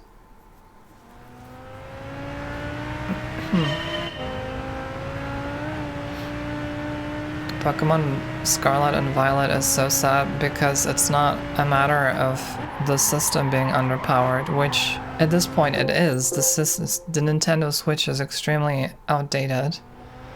They should have shipped a new console a long time ago, but they didn't. Because they want to surpass the sales of the PS2. Greedy fucks.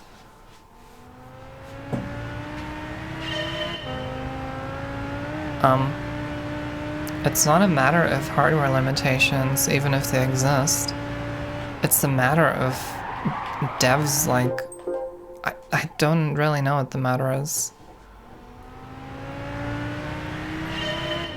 Well, the new console, I assume is the same hardware. It just has a better screen, which I appreciate, but still. Oh my god. Oh my god! Freedom! Finally.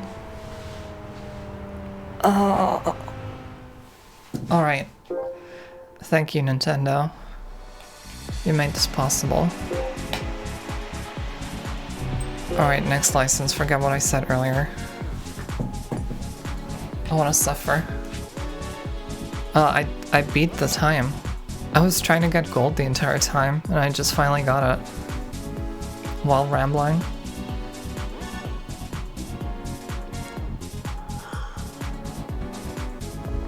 It's fine. Just one more. One more. One more, I swear.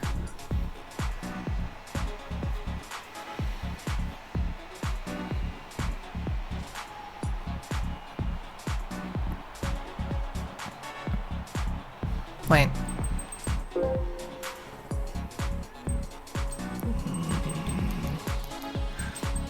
Really? Replay is boring. Alright, more CBT.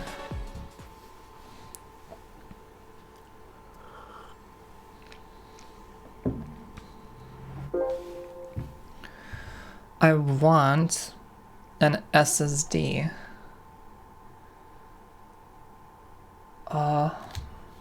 If I do the thing with resistors, I don't have to grab new cables. I cut apart the cables that I have.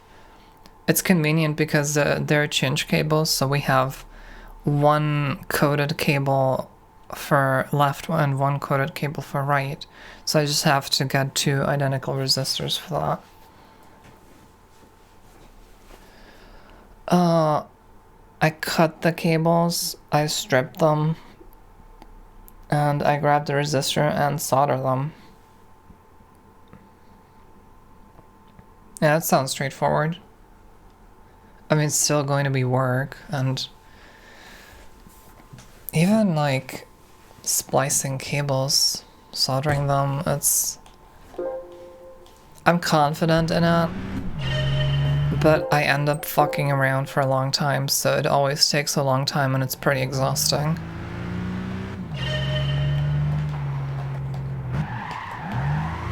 Me.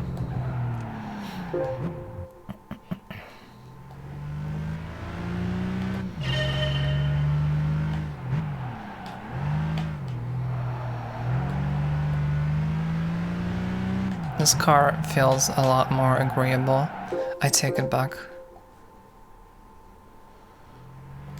Also, I'm kind of like pumped full of coffee. If that hadn't been obvious. For once I actually have energy, because I had 2 cups of coffee. I did something right. 1 cup before the stream for preparation and another cup during the stream.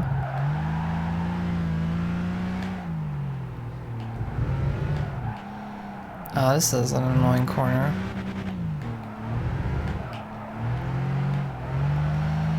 It is said that tea has caffeine, but I've never felt a caffeine rush from tea.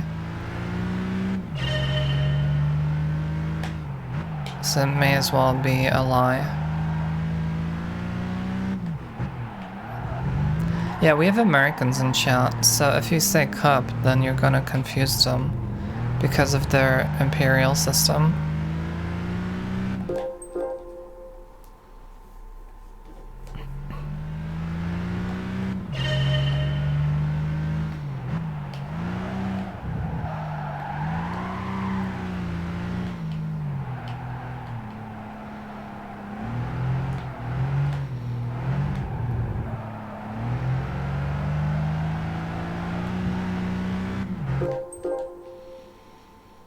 I think I can keep it under control.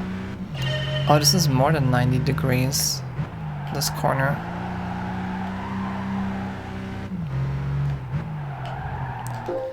And I mean that cup is a measurement in the imperial system.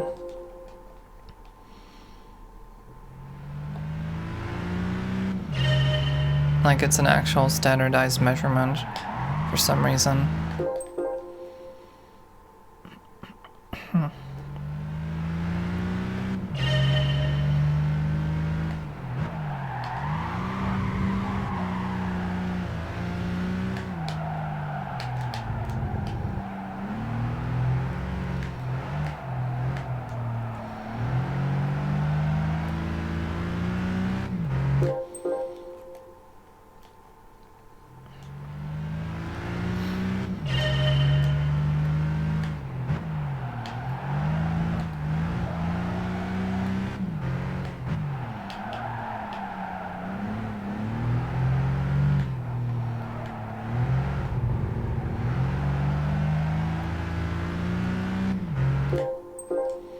Getting closer.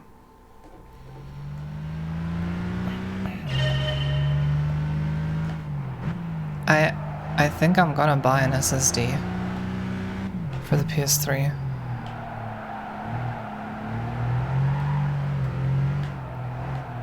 Not a big one. 120 gigs. Maybe 200.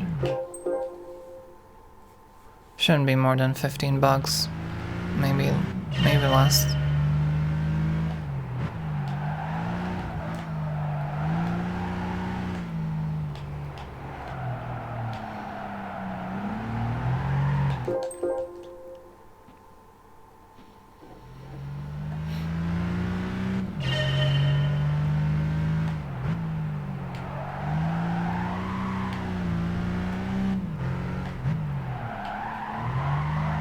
Yeah, spin out.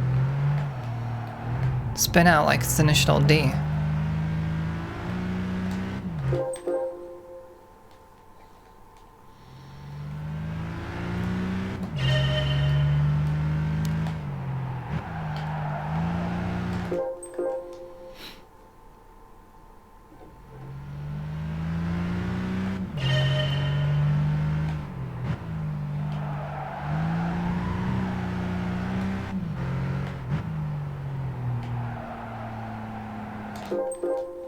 Didn't break enough.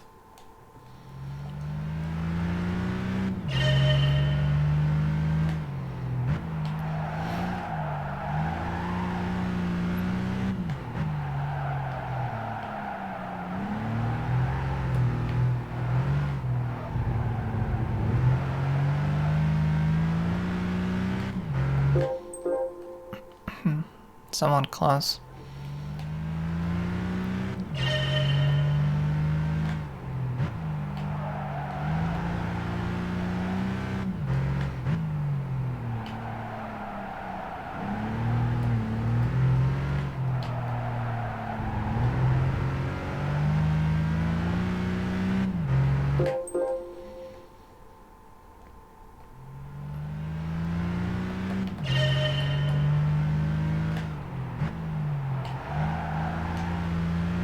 Oh my god.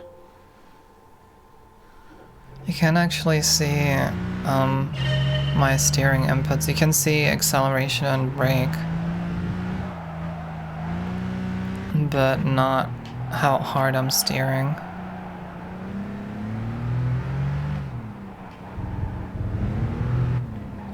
Oh. I touched grass. My bad.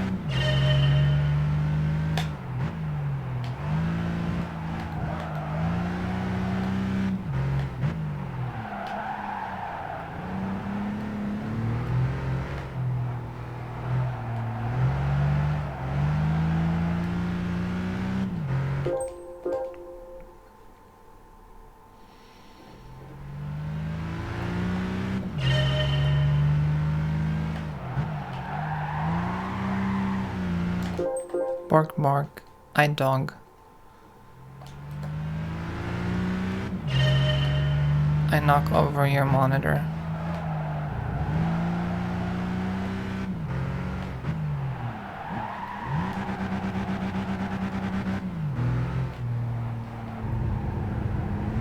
It sounds more like something a cat would do. Oh, my hands are cold. It has gotten pretty cold here last few days. Like for a while it was really warm. End of March, beginning of April. Last 2 days it's gotten like nearly like winter cold again.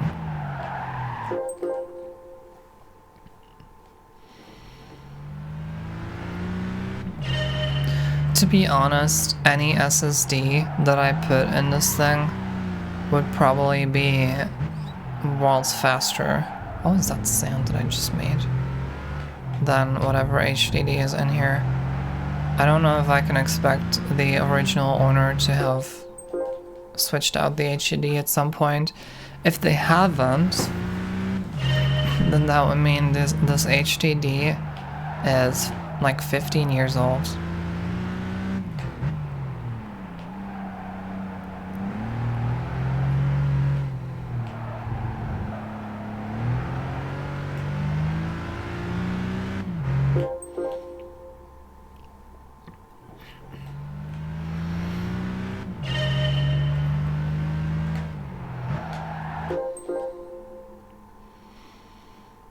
We're talking about modern HDDs. And we're talking about sequential speeds, okay? But sequential speeds are a benchmark that is not very realistic.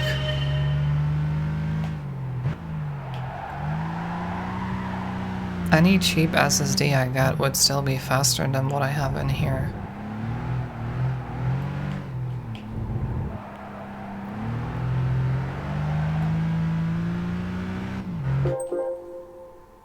I wonder how long I'm going to be stuck on this one.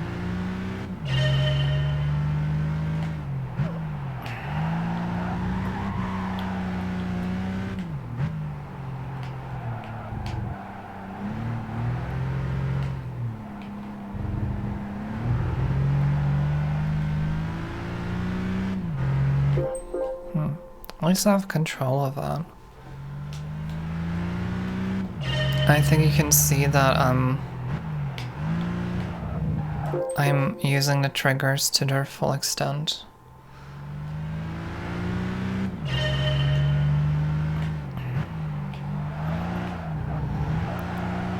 You're forgetting that we're talking about a 15-year-old console with a 15-year-old hard drive disk. Any modern SSD is going to be faster. I want an upgrade. I don't want to look into statistics and like optimizing. For all I know, the PS3 might not even need those speeds. Not even the ones that a standard SSD would give me.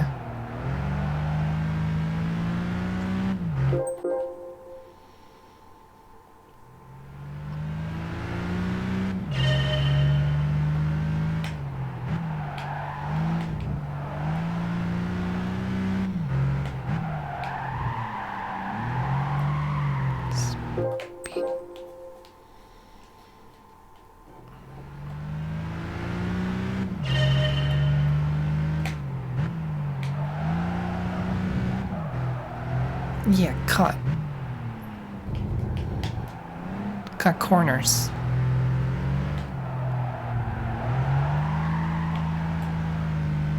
Oh, that's not good.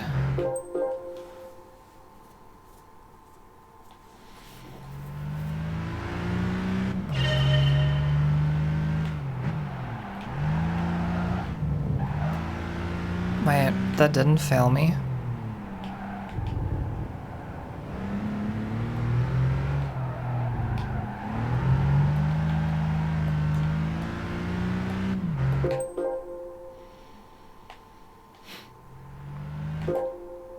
My coffee mug smells. I really need to get rid of that. Oh.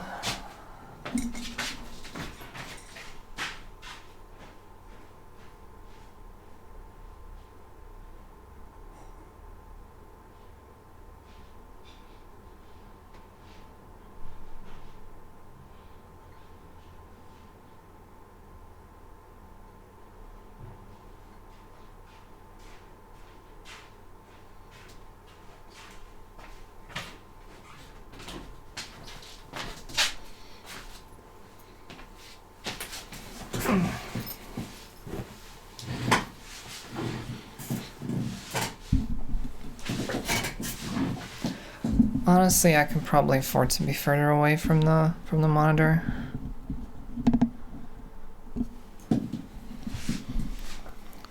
My monitor is way too big for this game, being a console game and running at 720p. And my speakers are very loud, so if I'm further away, then that means the mic picks it up less.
Bye forever. Enjoy, dog.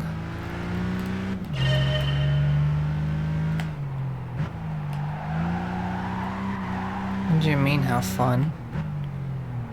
I don't have fun. This isn't supposed to be a fun stream.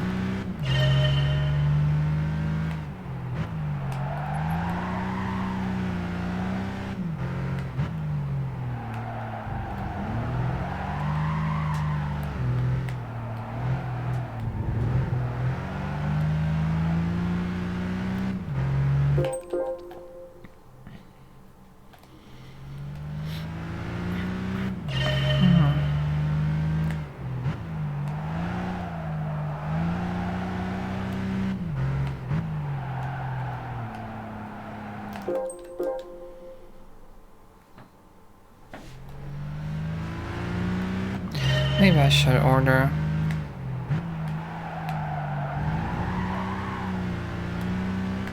If I want to do other things today,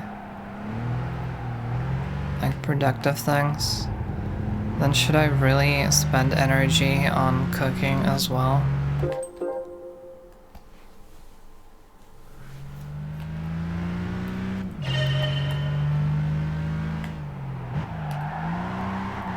I really don't want to shower. To be clear, I do shower every day.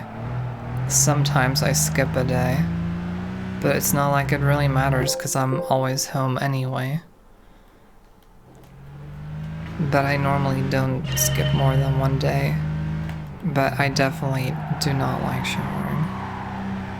Especially now when I know I have to wash my hair.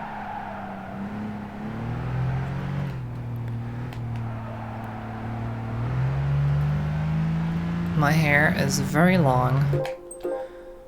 Like my dick.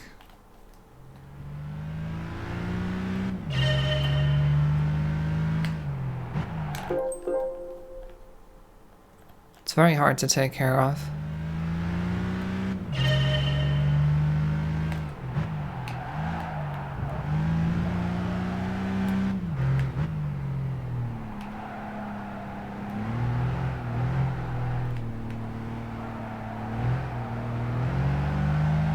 Okay. I mean, that was not a good time, but I'm learning how to use the accelerator and braking triggers.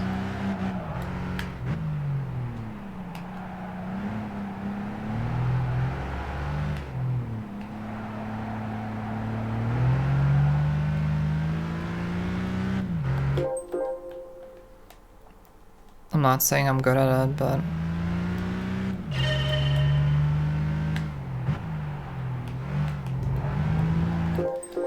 that should go faster. The first corner should be possible to do a lot cleaner.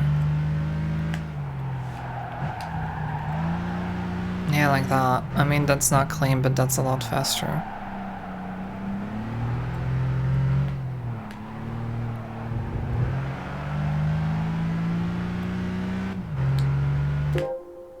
Ah, so close.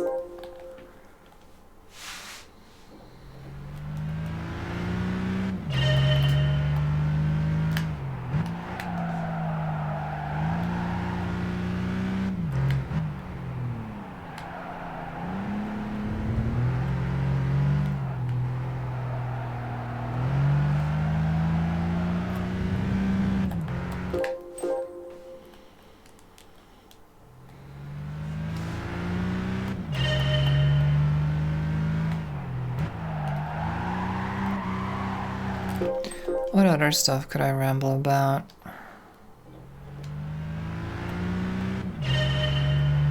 I had the setup that I figured out with the PS3 and the capture card yesterday is pretty cool. And that was after the loss of the component cable, because I was really excited for the component cable that I bought that arrived yesterday, but I'm sending it back because it's dog shit. There's a lot of ghosting. And somehow the PS2 to HDMI adapter, it's like unbranded and seems very sus, is managing to give me a completely clean image. Using component signal, it uses YPBPR, same as component cable, but it looks absolutely perfect. You would think that something that tries to convert component signal into HDMI, which is what it's doing. You put it's originally for my PS2 to be able to plug it into HDMI. It's a PS2 to HDMI adapter. It plugs into the multi-AV output and it gives you HDMI signal, which goes into my capture card. And it was like $5 maybe. Something between 5 and 10. I paid for it. And it continues to surprise me how good this thing is. Sometimes you get lucky with Chinese products. You would think that a complicated device like this, it would be easy to fuck it up. But in terms of video quality, it's fine. Like the colors aren't as bright as they could be, but that can all be... There's some stuff, there's some like fuckiness with contrast and brightness. And I've noticed that the color temperature of the image is like very warm, But all of that can be adjusted, which I did, and now it looks like as if I was using VGA or, God forbid, HDMI. I can't do 1080p with this, but I kind of don't want to anyway, because the PS3 is essentially a 720p console.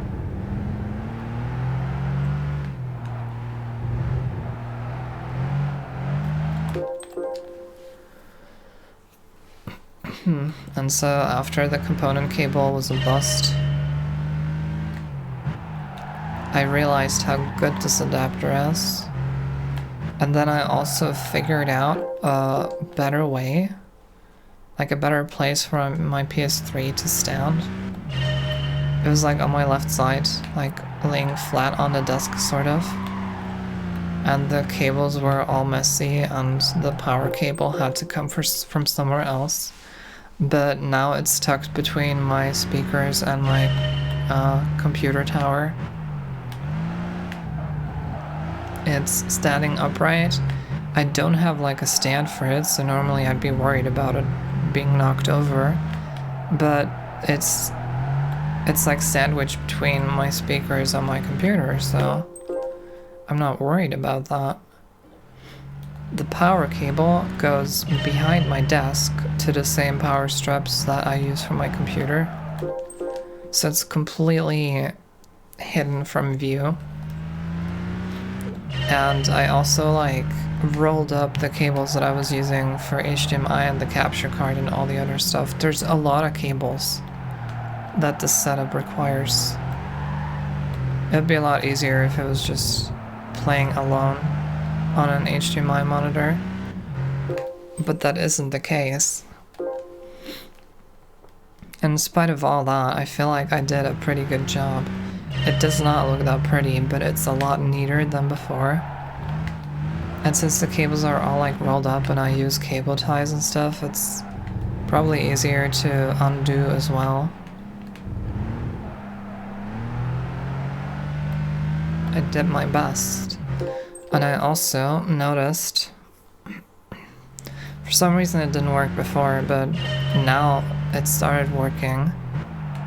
Previously I wasn't able to get 720p on my monitor with this adapter and the capture card. You can see it in my first GT5 stream. I was using 1080 interlaced, which is not great. Especially on stream it looked like 30 FPS. Probably because it was interlaced. I don't really know.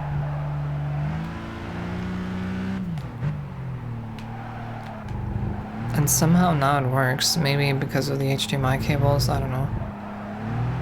Maybe I switched them out. Maybe the monitor just wanted to unplug and plug back in or whatever. Now I got 720p. It looks pretty good on my monitor. I have it on my main monitor, unlike last stream, where I played on my secondary monitor. And because the PS3 is standing right next to my speakers and my amp, more importantly, I can directly connect it to my amp for the sound, which is mega convenient.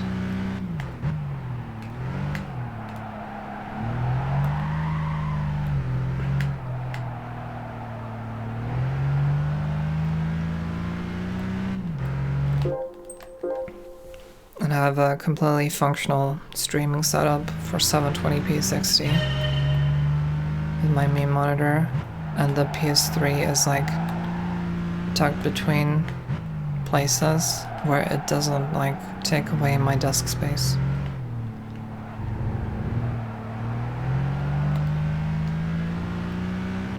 I'm never gonna finish this.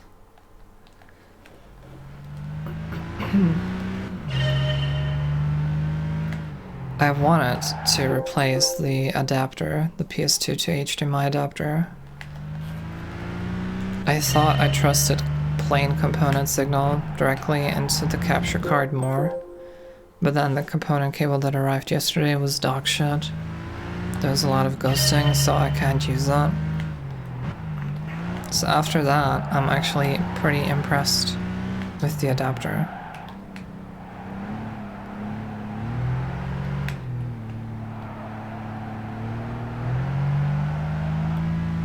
for context, if anyone doesn't know, the PlayStation 3 outputs, it does have HDMI, obviously. However, all of its HDMI output is copy protected. It uses HDCP, and so the capture card can't capture it. Or won't, rather.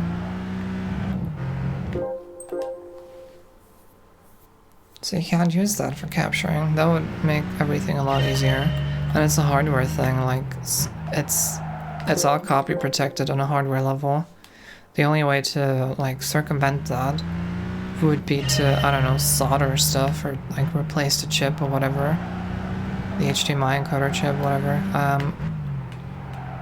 Alternatively, what you can do is get a device that strips the HDCP signal, which isn't quite legal, I think. So while there used to be more sellers on Amazon and stuff selling devices like that, even devices that used to be confirmed working with capture cards, devices that, like, forum users and Reddit users have confirmed strip the HDCP signal, many of them have been revised over the years so they do respect HDCP, probably because they don't want to get into trouble. So I think essentially if you want an HDCP stripper,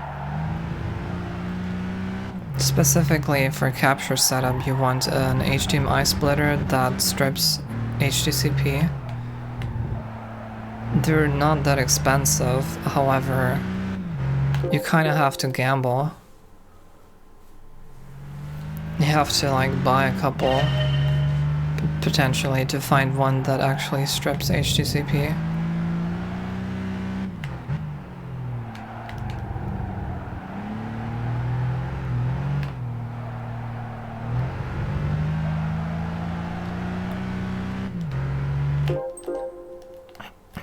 And the problem is the first corner.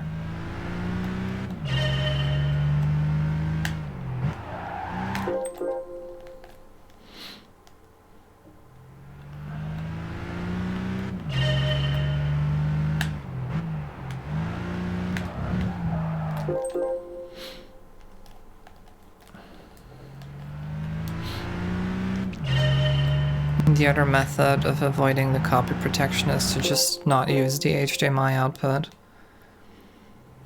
Just use analog video signals, which might be a bit daunting because analog is really easy to fuck up with cheap cables, as exemplified by the component cable that I bought yesterday that looked like shit.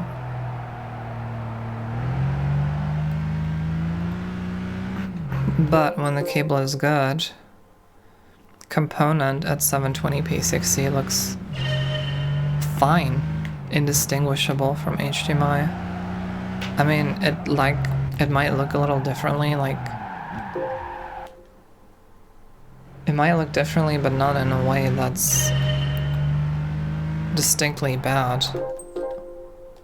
Component uses a completely different method for putting together the video signal, or splitting the signal and putting it back together. So when there are minor artifacts, they look a little more distinct from other signals, I think. I don't know. It's not that special, but still, a good component cable looks really good at 720p 60.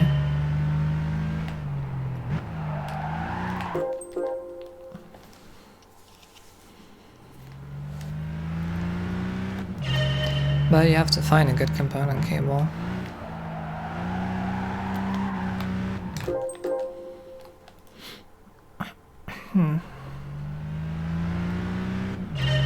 I think part of why the PS2 to HDMI adapter might be so good is because it doesn't use cables for the analog signal. Like, yeah, it connects to the pins of the multi-AV output, but it doesn't use cables to transport that signal. using cables would mean you have to shield them so there's no interference. But the adapter that I'm talking about is basically a singular PCB board that plugs into the multi-AV output, and it has an HDMI output on the other side, and in between it has like a chip or two to process stuff and convert it.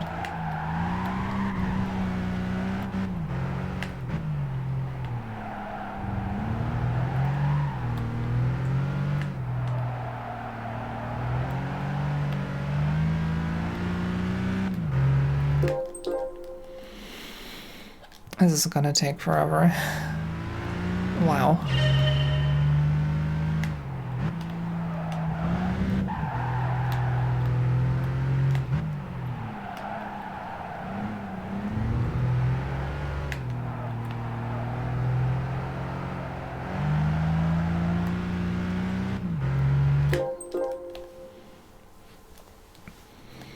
So since the signal just travels to the chip through the PCB and nothing else, that might explain why there's like no ghosting.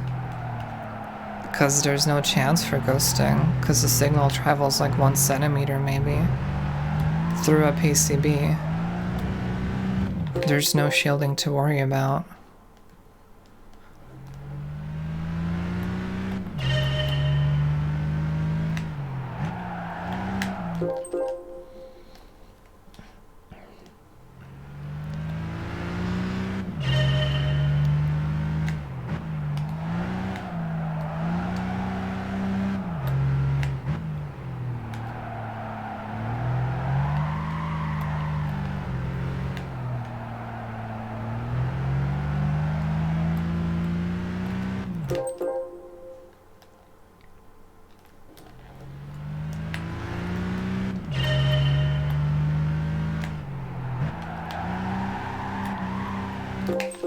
I was very proud of the setup that I made yesterday with the cable management and stuff.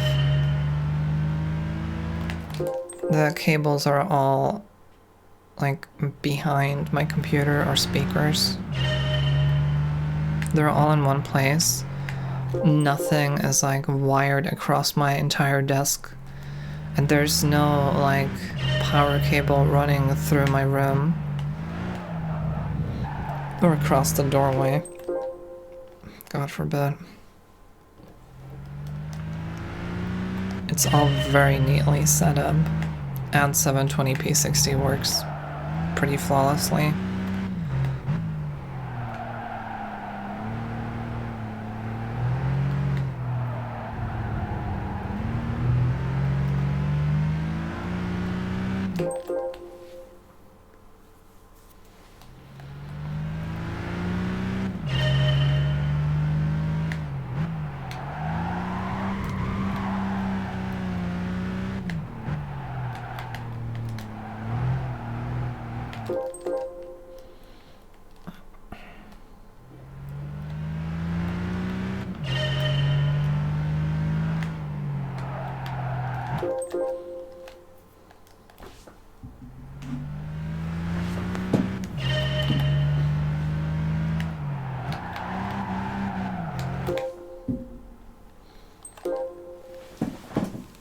Ow, my ass.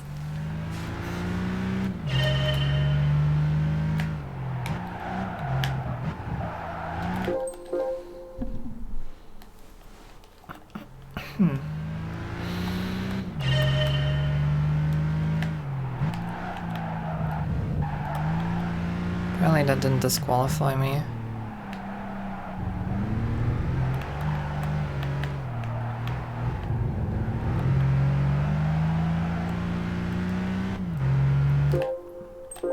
Close.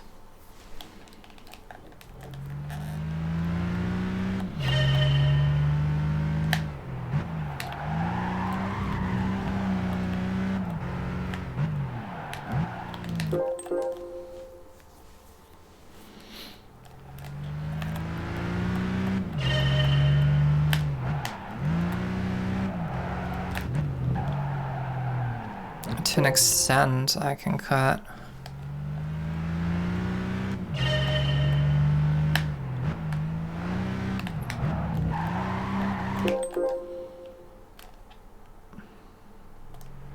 But I have to steer later. Okay, hang on.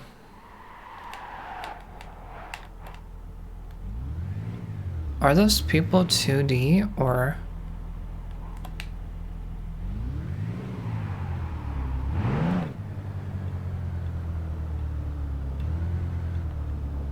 Oh my god, they're 2D.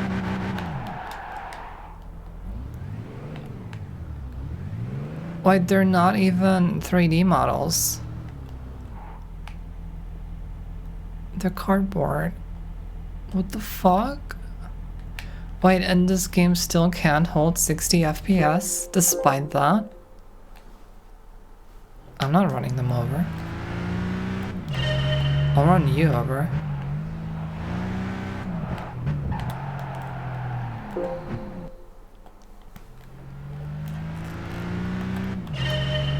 I thought I heard in that review that the crowds have actual polygonal models. But I've been lied to. This game is more similar to Gran Turismo 4 than I thought.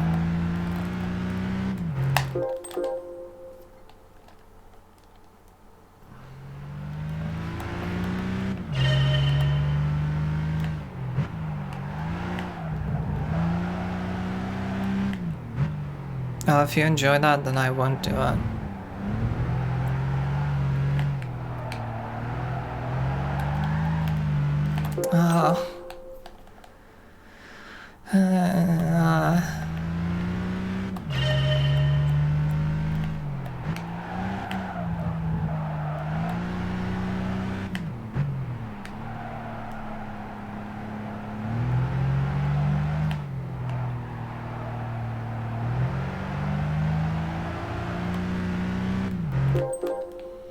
One day.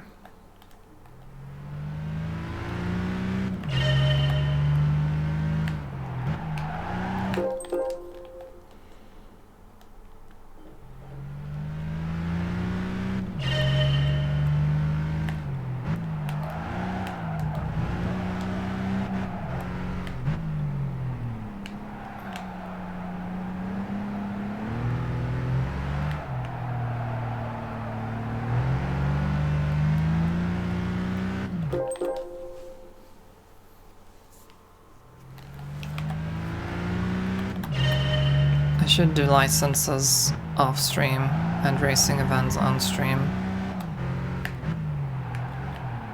I guess I just have more fun doing licenses.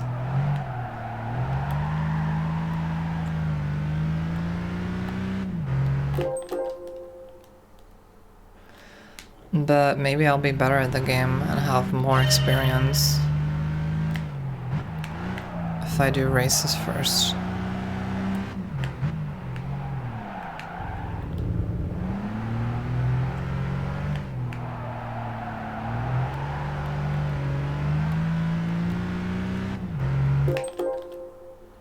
I'll finish this and then I'll move on. Although I am kind of close to 3 hours of stream time. And I'm starting to crash because of the caffeine. Or rather, it wearing off.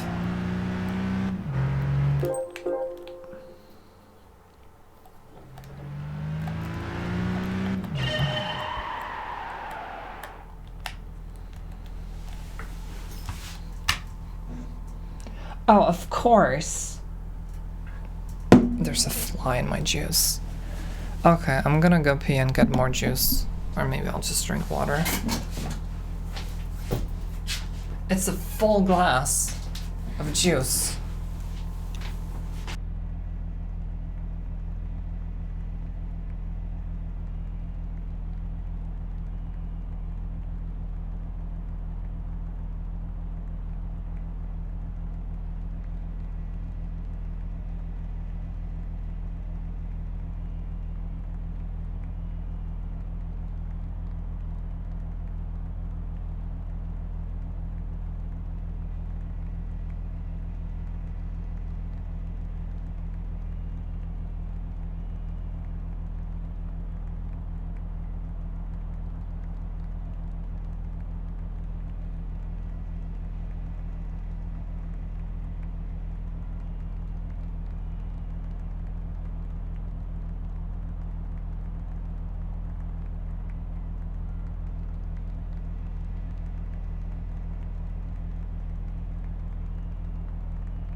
Why are we driving?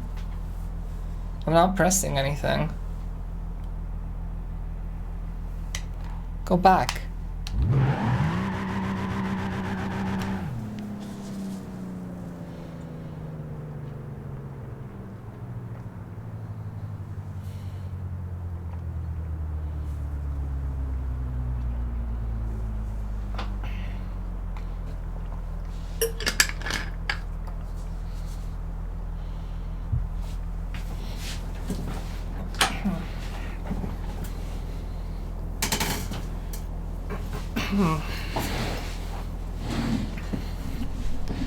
Fly and juice is not seasoning.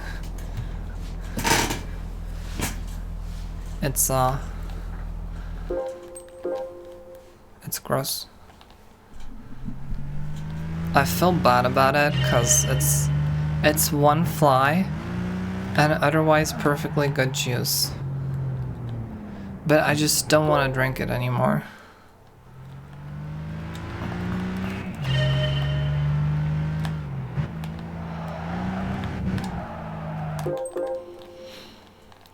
I really hope that I finish this soon, because I kind of do want to do other stuff in this game.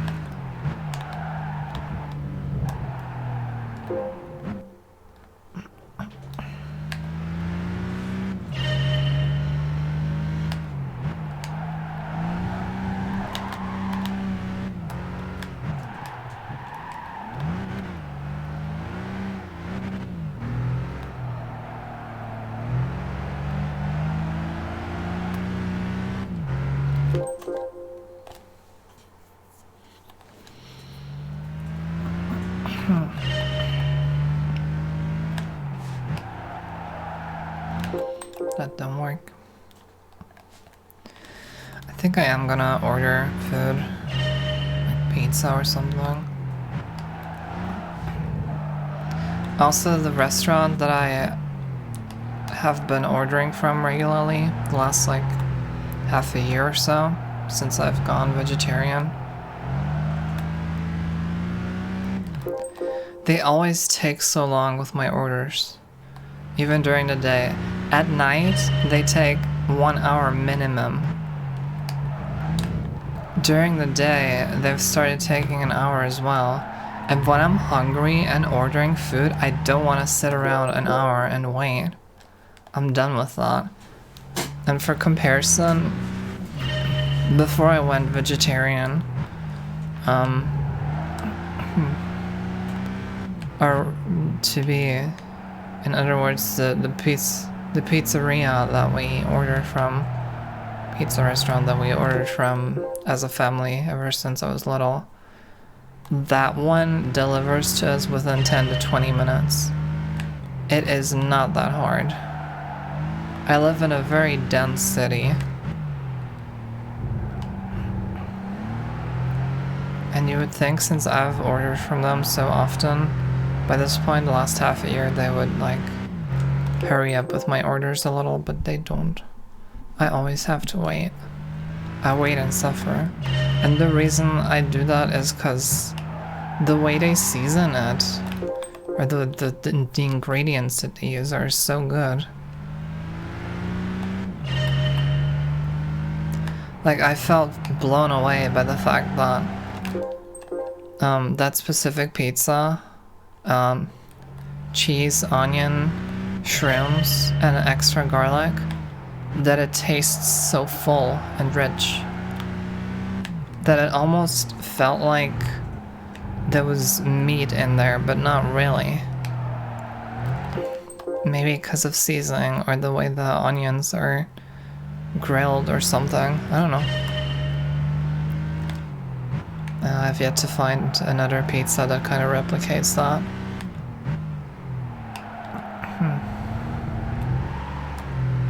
Still don't really know what they do. Not that it really matters. I don't know exactly what certain pizza places do with their ingredients exactly. I know that they put certain ingredients on my pizza. I know what ingredients I'm getting. I don't know how they're seasoned or how they prepped or whatever.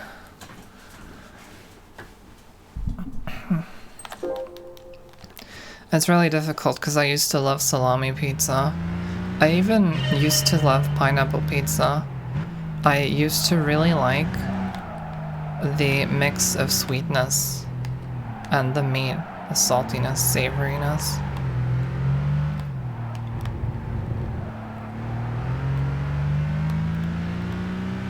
But there's no like vegetarian equivalent.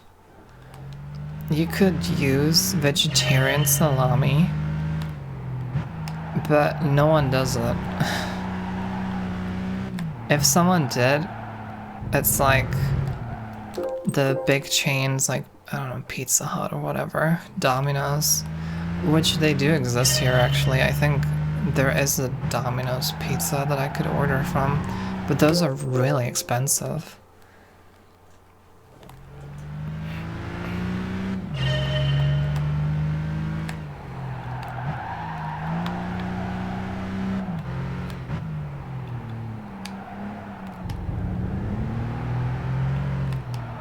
Sometimes I really miss meat, but just out of principle I don't want to go back to it.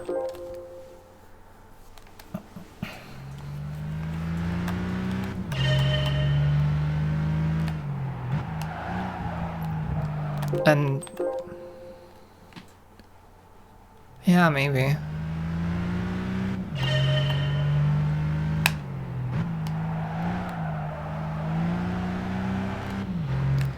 And on the other hand, larger pizza chains have different choices, it feels like. Like when I go to Domino's Pizza, or I don't know, for vegetarians, like vegan pizzas exist. Even at the store.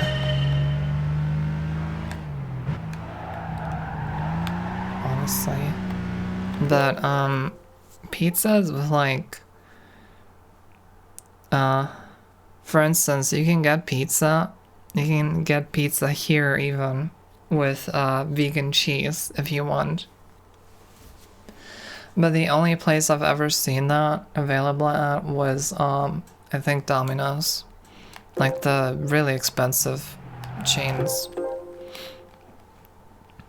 Where I would spend nearly twice as much. And I don't know if that's worth. Meanwhile, the pizza that I've been ordering those last half a year to a year from that place, it's just regular. I think the pizza type is called fungi. And I just add onion on it and extra garlic. Or I ask them to add onion and extra garlic on it.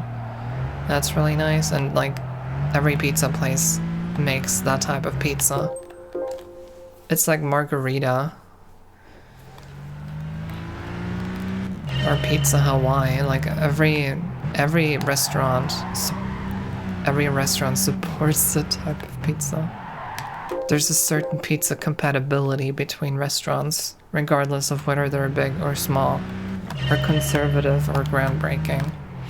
There's always a little bit of compatibility. There are standards, you know, like USB and HDMI. There's a feature parity. However, that also means that no one has meat replacements.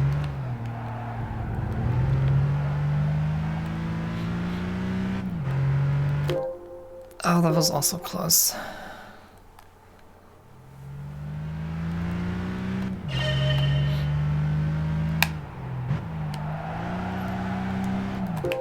You could drive into a tree. The trees are cardboard trees. With like 2 cardboards. Hang on, look at this. See the cardboard? Oh wait. It's hard to see from here.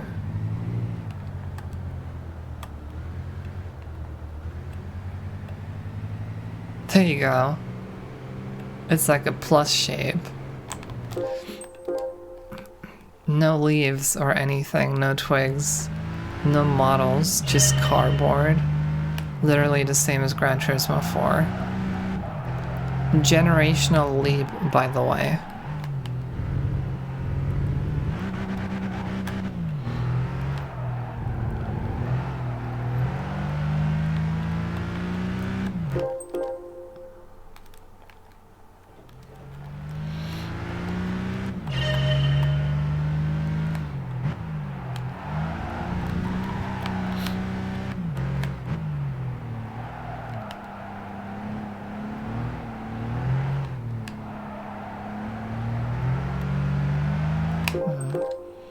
Yeah, if I go full throttle and keep steering 100%, I just spin out.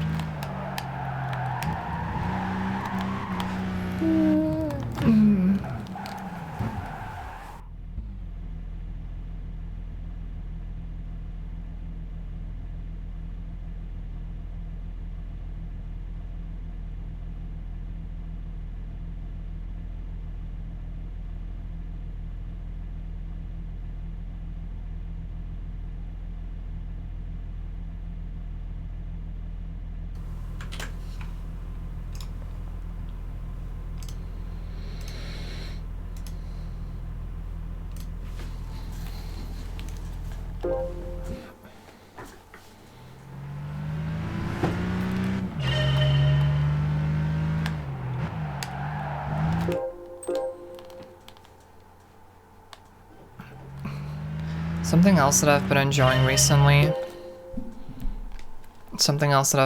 recently is fried noodles with tofu. I'm not really into tofu because it kind of tastes like nothing. In fact, it kind of tastes like vegetables a little. However, the way some places fry it and season it is actually pretty neat. And I think it does take the place that meat left behind, because I used to really love fried noodles with crispy chicken.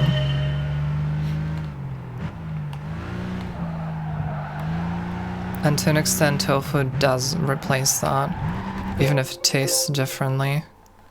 But I think the point is just that it's like crispy and seasoned a certain way, and that it's different from the noodles.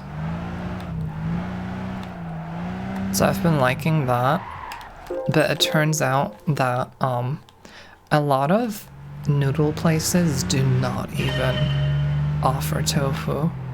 And you know, tofu is something that's existed for a very long time.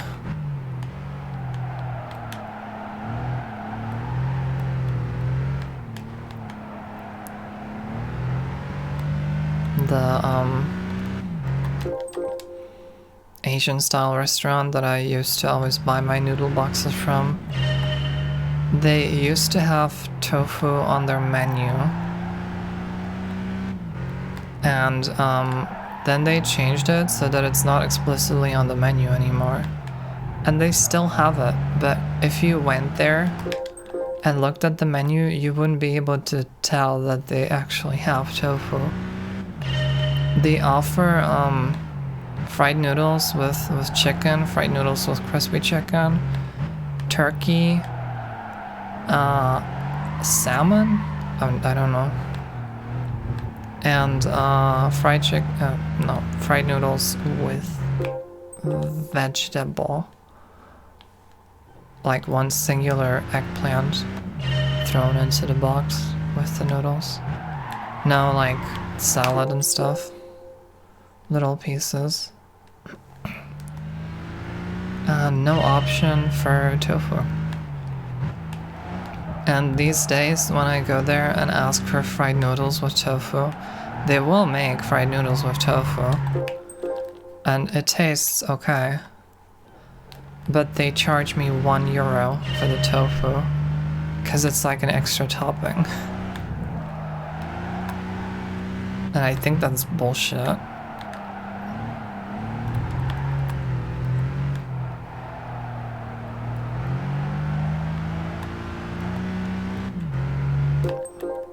How am I so bad?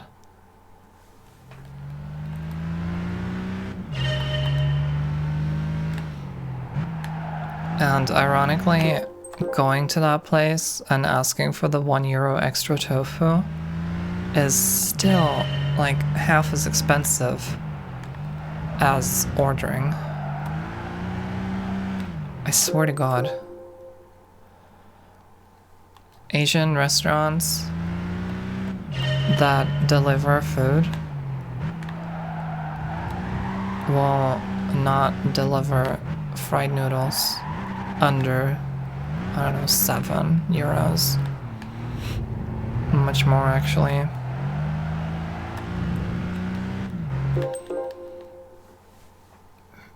Very sad. Hi, Legs. It's not morning. What are you talking about?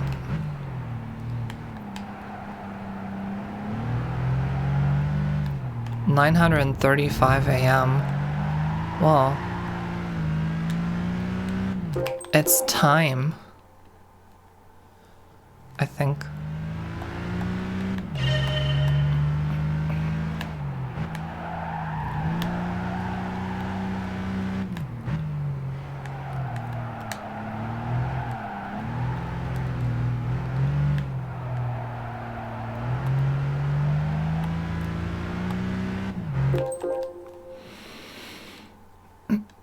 I'm never gonna get out of here.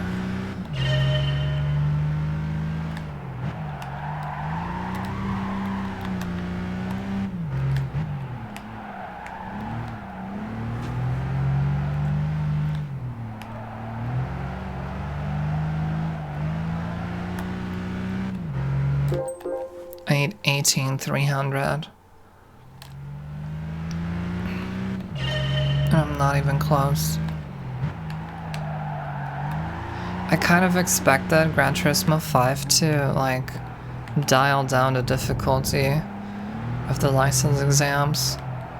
But in fact, I feel like I have more trouble with these than I did with Gran Turismo 3. I'm not sure. I mean, it could be because of the driving assistances, because the physics in this game are a little more realistic.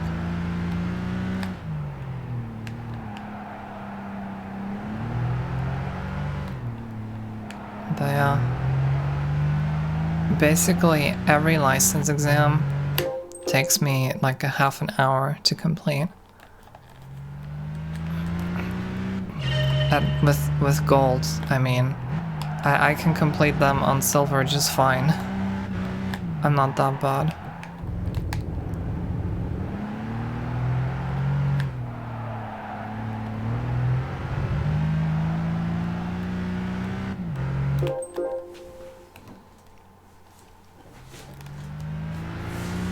But I like gold.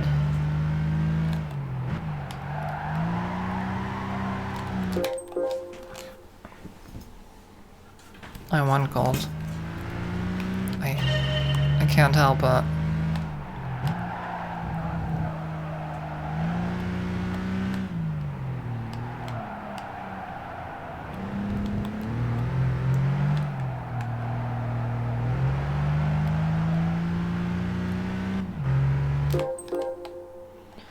I've been really close before.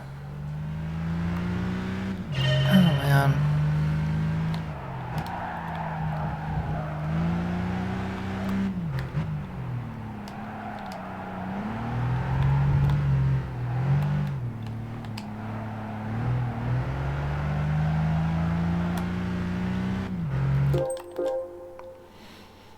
We're stuck here forever. I'm almost at 3 hours uptime. I might as well just stop streaming after this license exam.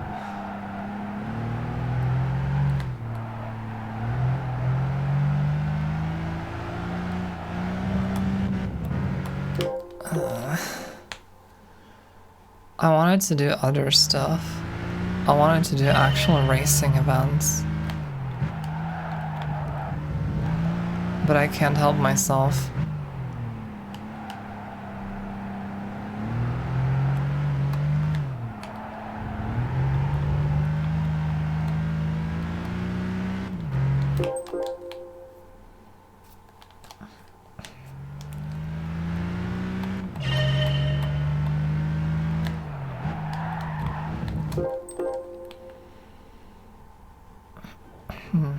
To be clear, I am driving with all driving assistances off. No ABS, no traction control. Nothing helping me out. No help. Ever.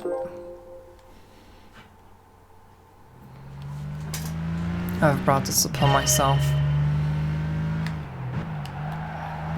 I'm probably punishing myself for something.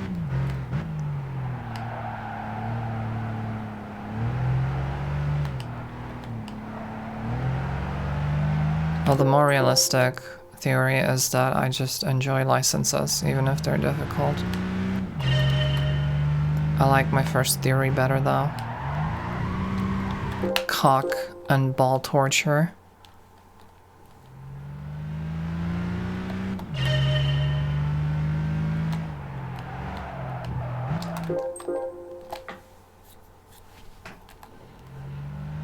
Hi.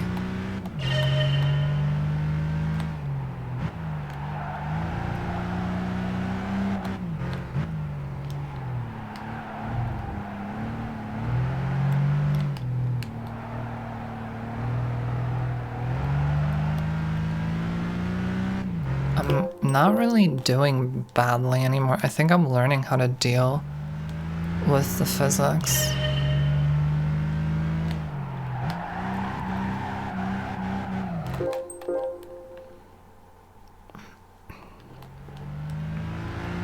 But the game demands so much more out of me.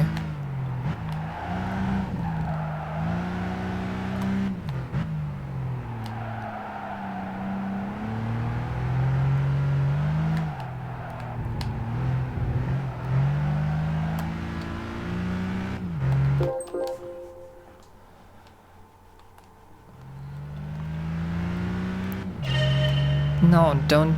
No shoutouts to games like that. I hate games that are difficult.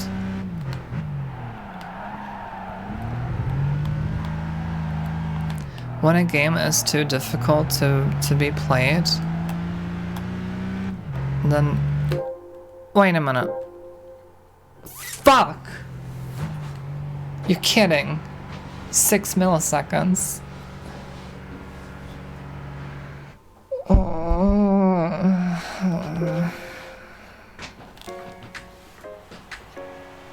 Oh, oops, didn't mean to hit it this time.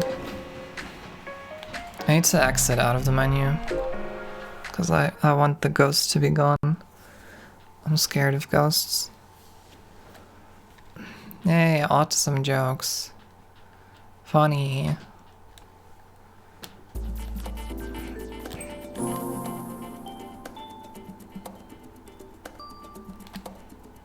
Yeah, tight. Tight hairpin. Yeah, squeeze through it.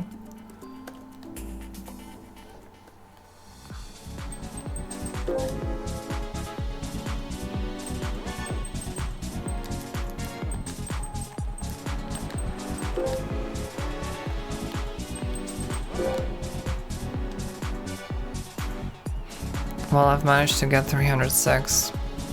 All I need is 6 more milliseconds. Can't be that hard, right?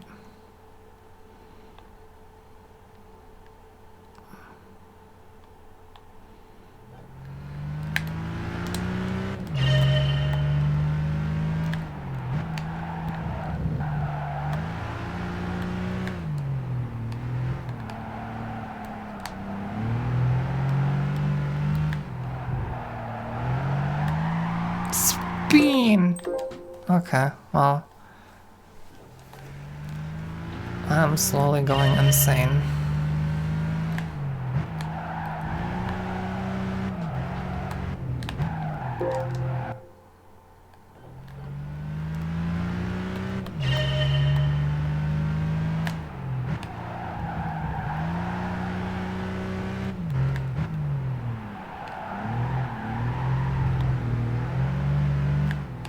I did that what?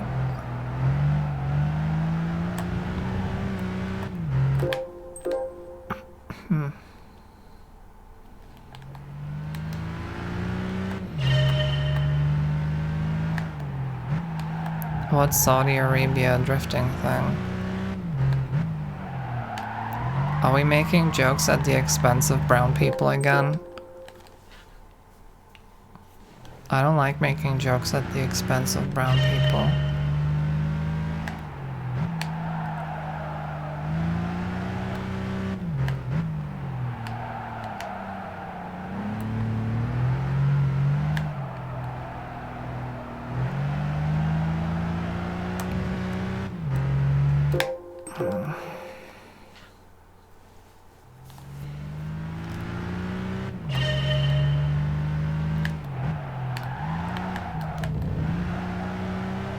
Also, that's not what I said. I did not say expensive brown people.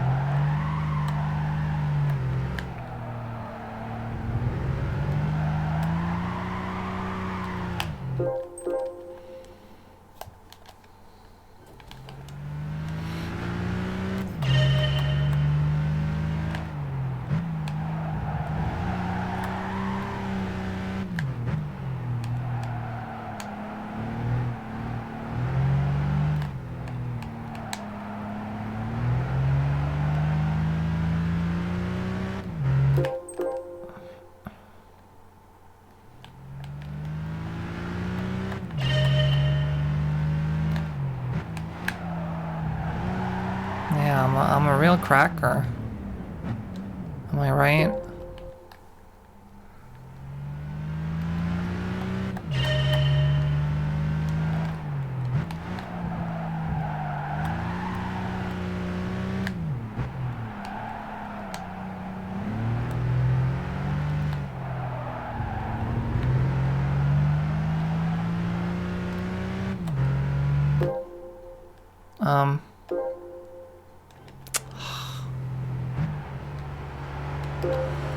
Okay, I'm fine with the ghost for now. I'm probably not fine. There it is. It's in my way already.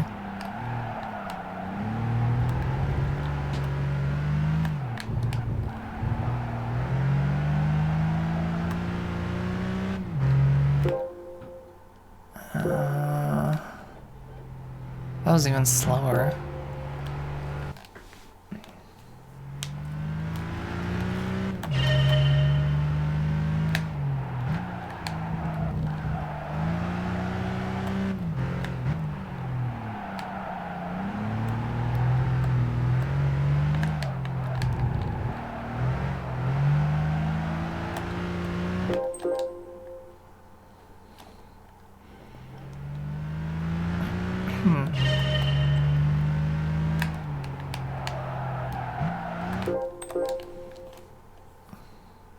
I hate this game.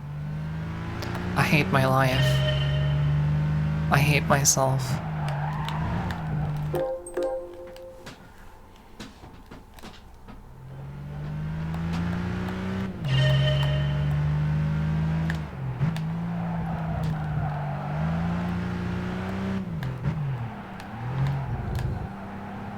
Motocross Madness. I think my brother was really into it. A week for one level. Wow, that's a whole nother level of self-hatred.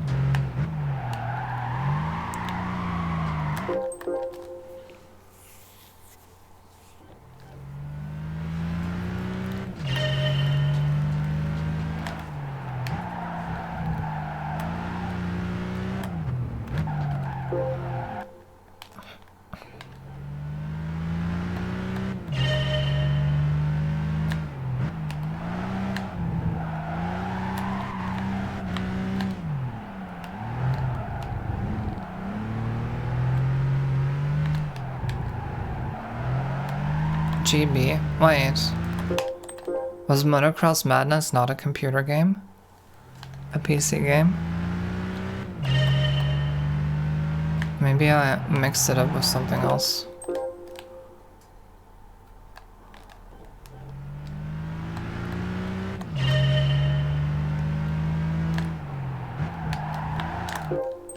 Oh.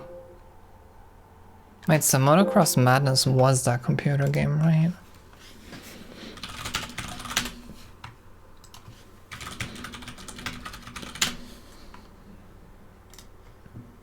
Yeah, it was.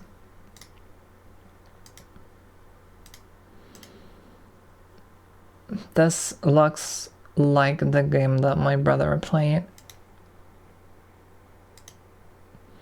Or maybe it's the predecessor.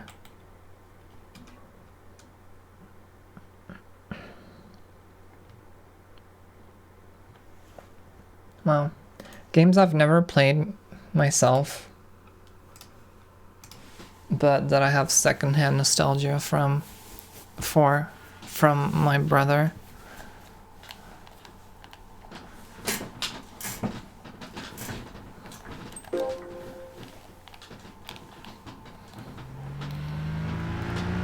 I love stunts. I love being stunted. Mentally. Oh, that's kind of an ableist joke.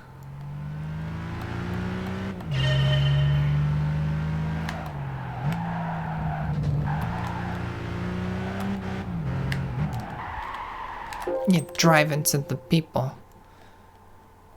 Those are cardboard people. You would think that the PS3 would be strong enough to finally have actually modeled crowd people with real polygons. No, they're 2D. They're cardboards.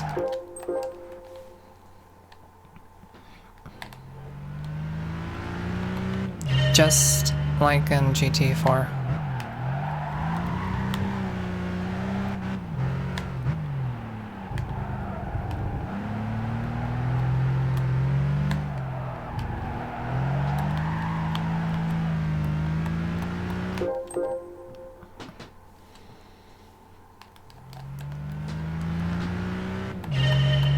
Even the UI is essentially copied over from GT4.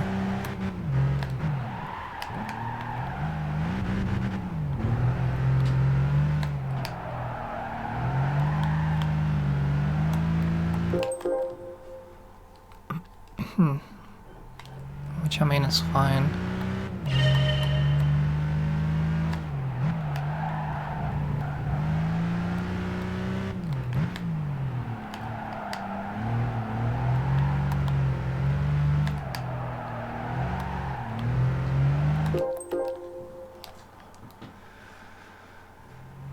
Well,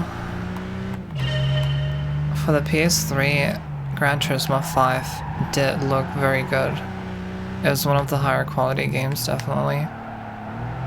However, personally, I feel very disappointed by the PS3 because I kind of expected a bigger generational jump in performance and quality.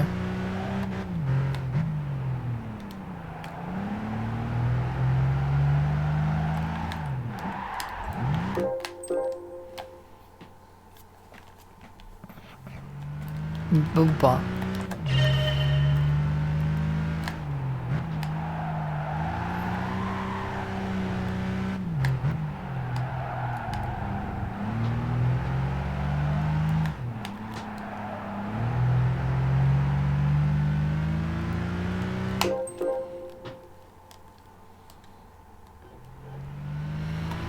Performance-wise, GT5 was kind of a disappointment. Like, objectively, because Gran Turismo 4 and Gran Turismo 3 were perfect in terms of performance. They ran at 60 FPS without compromise at all times. And they could have done that with this game too. But they didn't. They tuned the game so that it drops to 30 a lot of the time. I don't really understand consoles.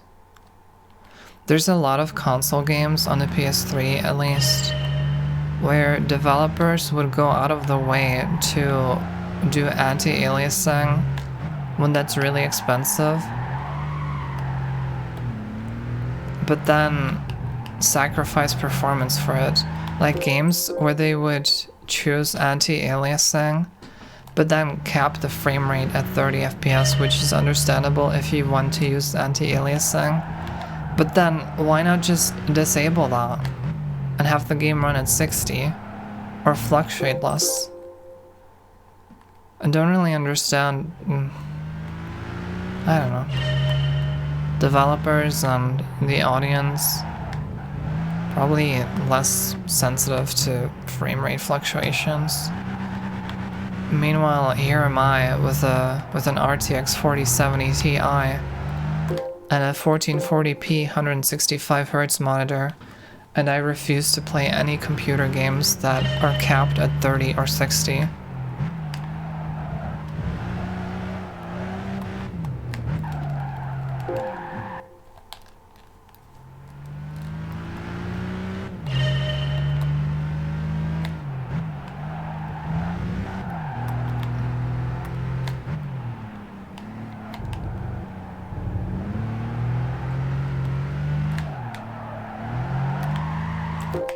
Yeah, if I hit the gas too hard, that's a problem.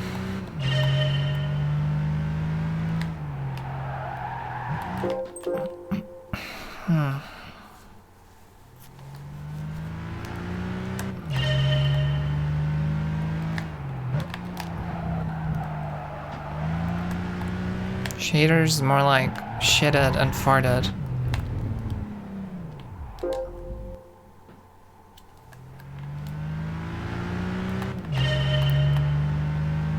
Oh, this is a new low for me. Yeah, crash into the cardboard tree.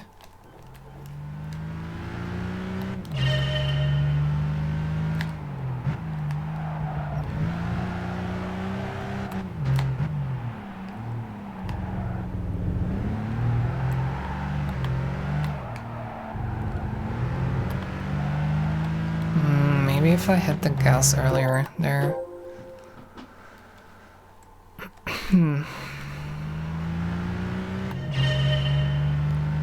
This game, regardless, well, it's different between 1080p and 720p mode, but in both modes it uses a form of anti-aliasing,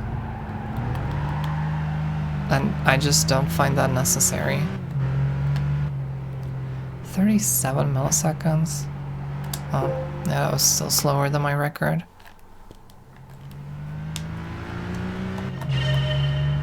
Like, at 720p, I believe it uses MSAA, multi-sampled anti-aliasing, which is pretty expensive.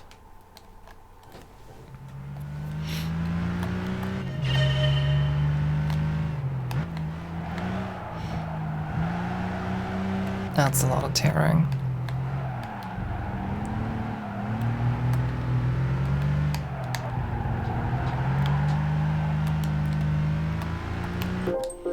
But there's a lot of other things that you could dial down. Like, it's a very complex 3D video game. There are so many things that you could dial down to make it run at 60 FPS. But they have tuned it in a way that it just like holds itself barely above 30. And sometimes hits good 60, but it will tear a lot and it will not hit 60 a lot of the time. That's just so sad. Especially when you see the ghost car on the screen here. It starts tearing like crazy. Gran Turismo 3 and 4 did not have that. And those games do not look great when you look close. Like, you look close at the crowd people and they're all cardboard. It's pretty funny. But those were compromises they made to make the game run properly. And that makes those games a good experience. This is kind of a shitty experience if you're used to 60 FPS.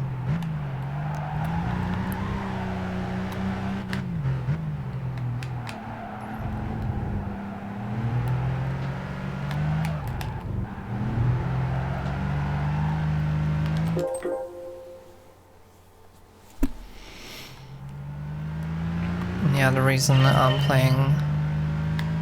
playing this on real hardware is because the PS3 emulator RPCS3 is not able to run Gran Turismo 5 and 6 yet. Like, it's playable-ish, but there's a lot of problems, and it seems to be pretty unstable.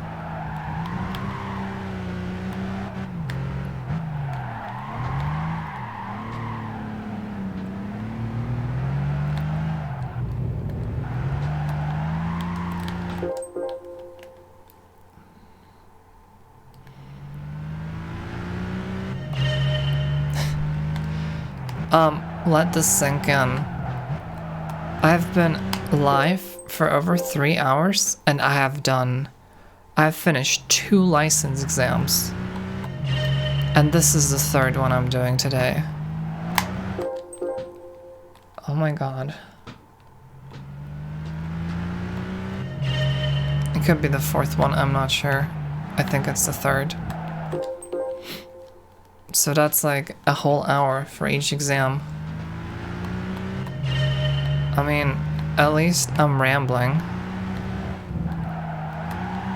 So this is still going to be an okay YouTube VOD.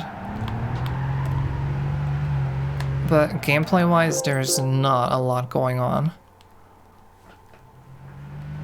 I would probably be better off doing this off-stream alone. Which I might do from now on.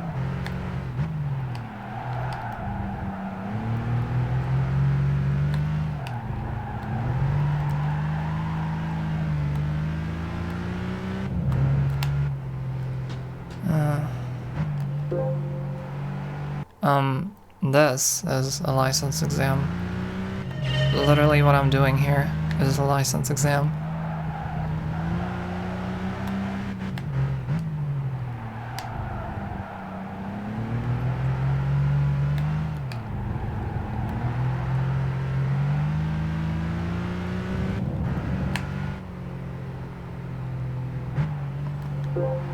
Six milliseconds. I need 1 run. That's like good.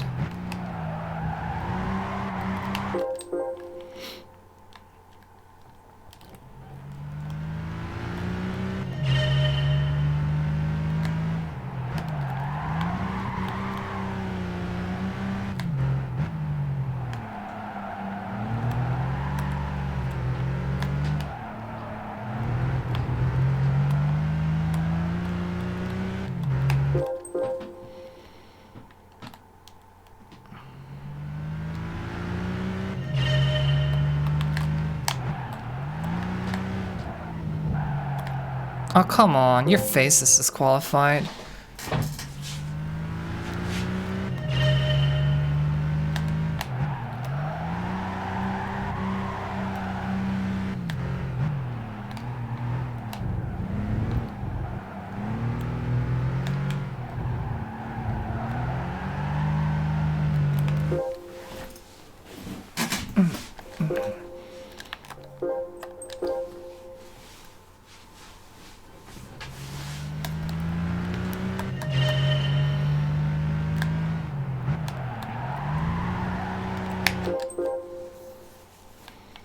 Been autopiloting a bit, which is bad. The first corner is like the sketchiest one. I feel like that's where I can gain the most.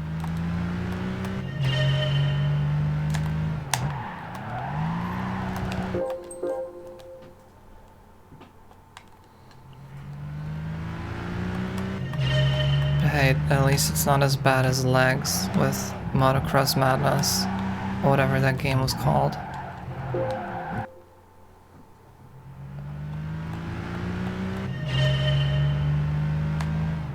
Yeah, whatever. Nerd.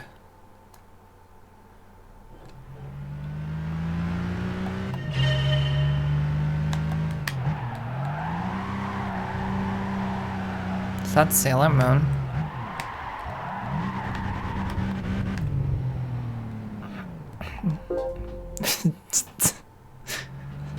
I got it. You got the drive, literally.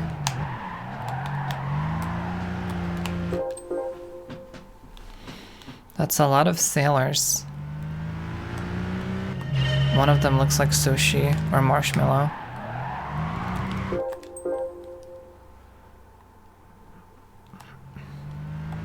I have new emojis too. They're not like mine or commissioned or anything. But I did donate for them a little bit.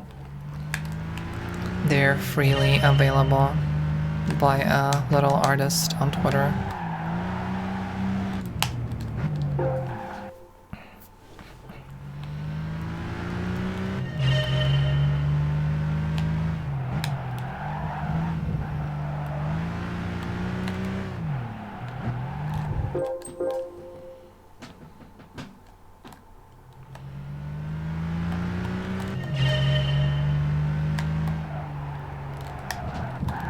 Oh, I definitely have to break.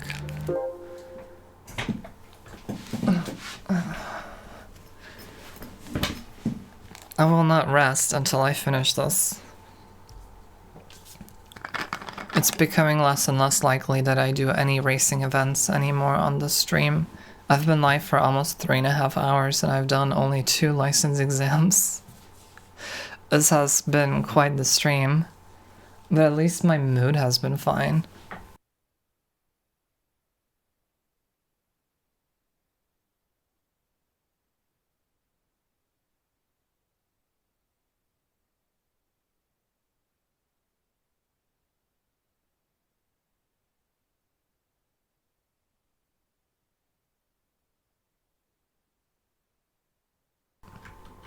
Why is that guy at a convention with sandals?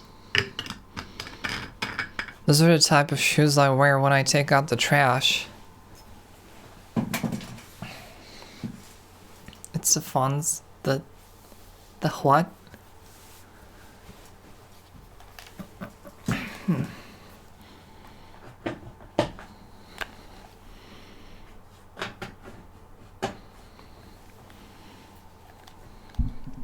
Is he important or why does he have a middle name? Wait, it's a cosplay. Oh, I would just think he's oh.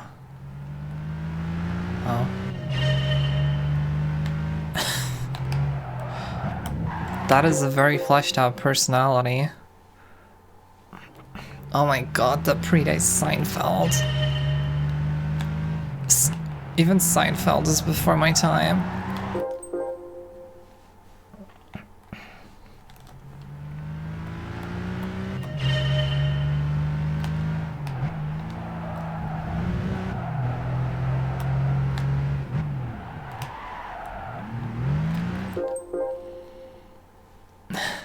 I don't think you'd be that old. I thought you would be Seinfeld old, but not 70s old. You were born in the 80s, not the 70s. It's not your time to die yet.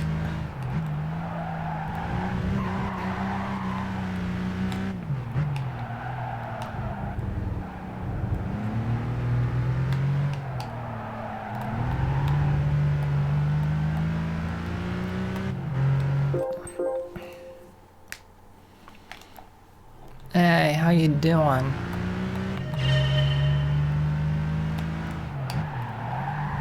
I love pizza.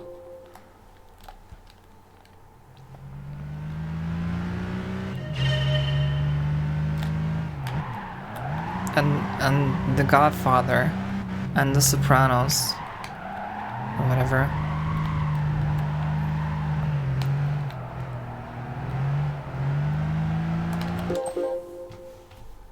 Whomst message? Oh.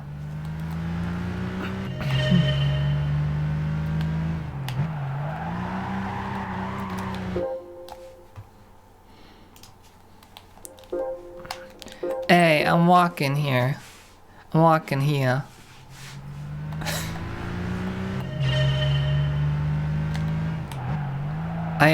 I'm not familiar with any of the movies or the stereotype. I just know what I know from Vinesauce, because he's Italian American, and he likes to do Italian impressions sometimes.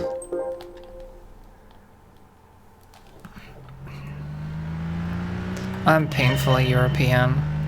Well, painfully to me, maybe not painfully to other people. I like pretending I'm like an honorary American.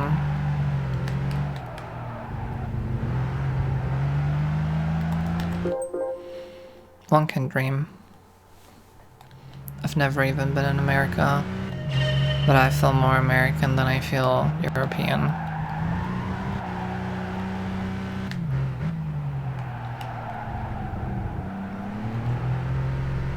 I love guns and I hate healthcare. Alright, thank you, America. I am free. I have acquired freedom. Oh my god.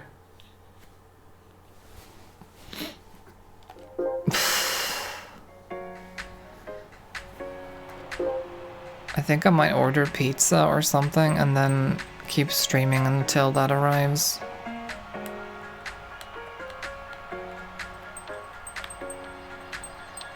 Never mind, I'll do the next license. No, I'm kidding. One more. Yeah, but I don't speak French. And I can't handle the cold.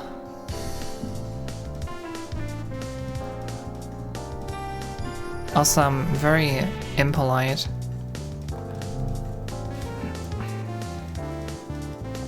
Yep, I did.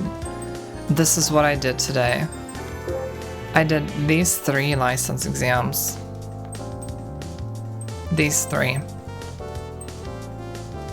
It has been 3 hours and 30 minutes since I went live. And this time I didn't do troubleshooting at the beginning. I did the troubleshooting before the stream. And immediately once I started streaming, I booted up the game. So yeah, that was 3.5 hours for 3 license exams. That is worse than any other Gran Turismo game.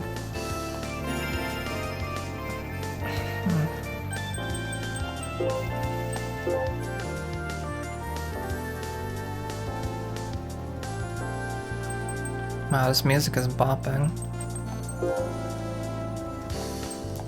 Let's turn it down.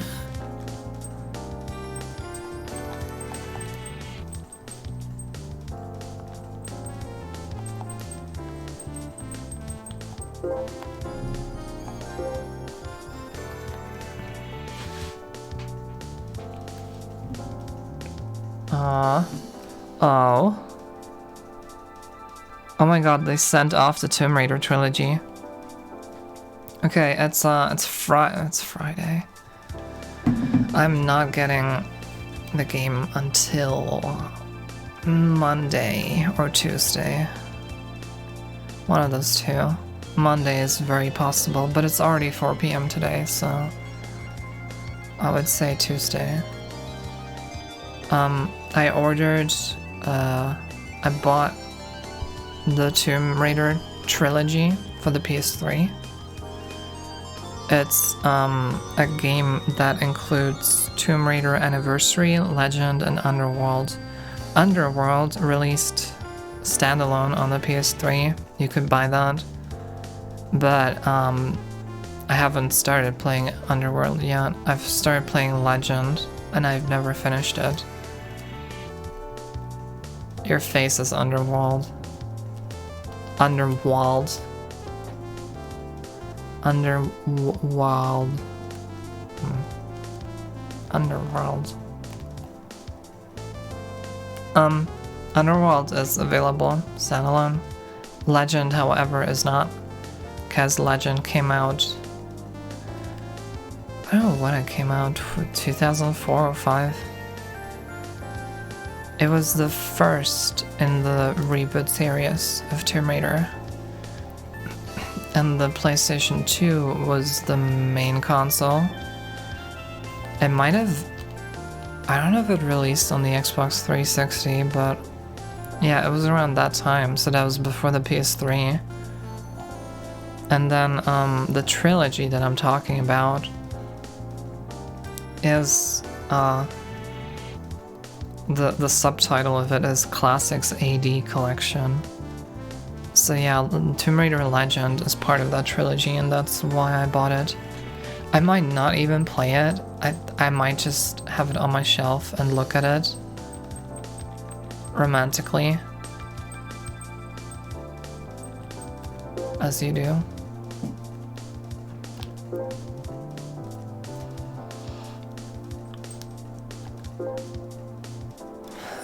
But I also hoped kind of that it runs, or not runs better, that it's a better experience than on PC.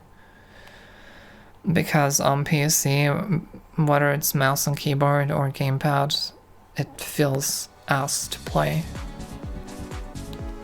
Maybe it's better on the PS3.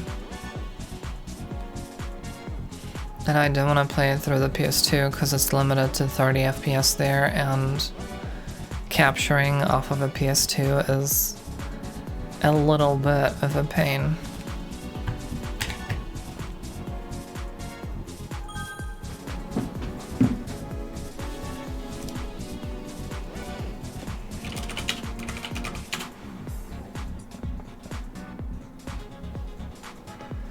All right.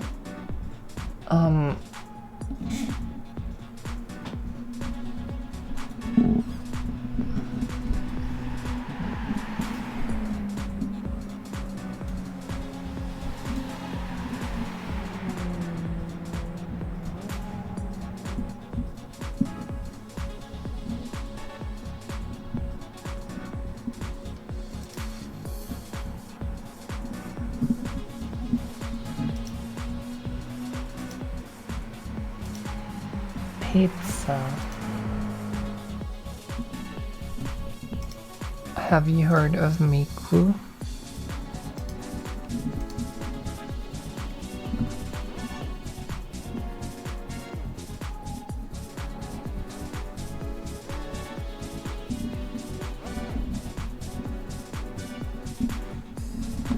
I've tried a lot of different burgers that are vegetarian, but it's so hard to make them taste good. Or it could also be a preference thing, like maybe I just don't like them and others do.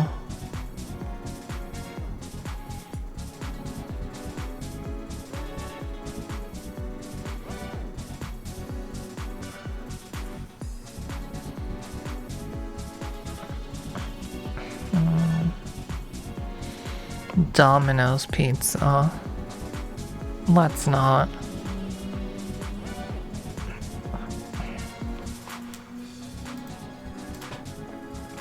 What's this? I've never ordered from those. Pizza middle-sized.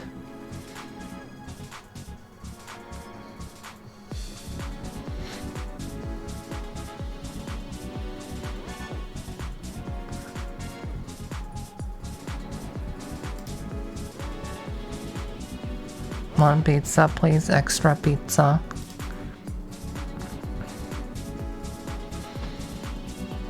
One pizza, left beef, no rice. I mean, left only, no beef.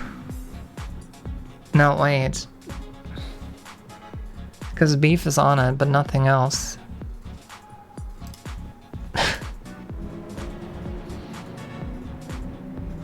What is the problem with pizza at 4 p.m.?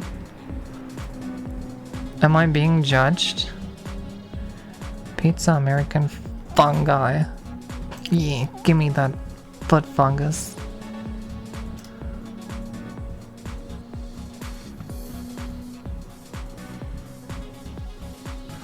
Very expensive though. There's all American. No, I want normal. Give normal.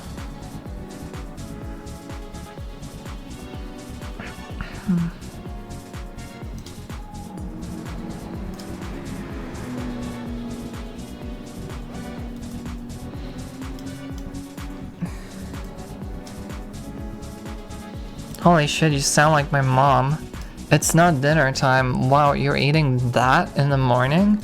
Wait, but why are you eating now? It's not lunch or dinner. Go fuck yourself. I eat when I feel hungry.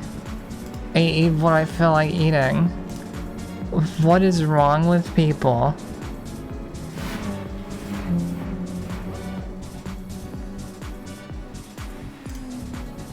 And I bring it up with my mom that I think it's annoying and like arbitrary.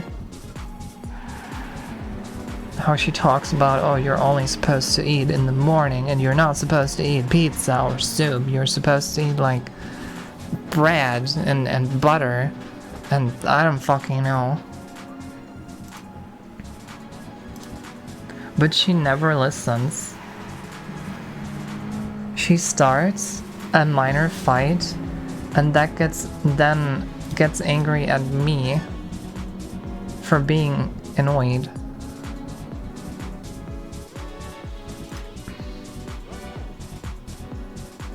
Yeah, and I don't have quote-unquote breakfast. So I tend to eat when I wake up. I get out of bed, I feel hungry, I make food. Food being, you know, anything that's filling. I don't tend to eat sugary things because I want something filling. I want my stomach to shut up. So today, for instance, I had cheese, grilled cheese with rice. Yesterday, when I woke up, I had garlic bread with cheese.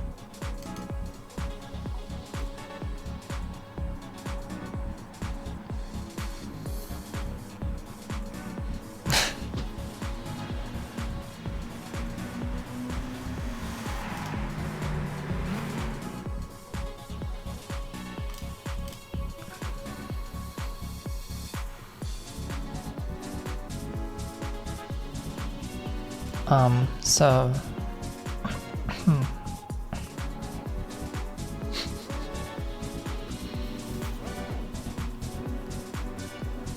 I've managed to change my bed sheets a few days ago.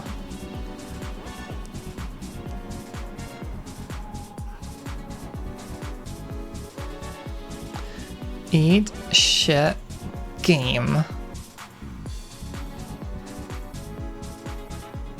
Okay, this is right.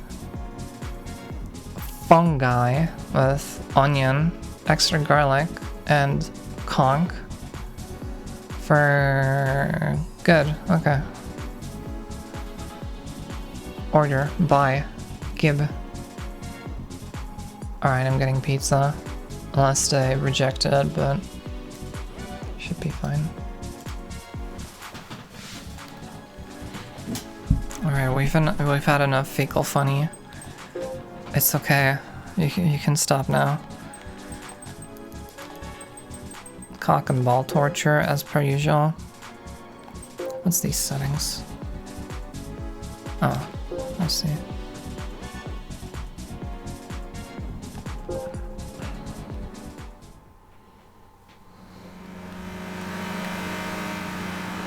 Is that special stage?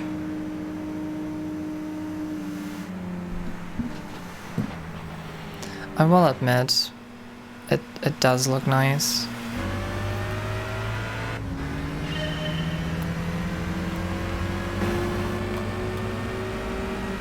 Yeah, it is special stage.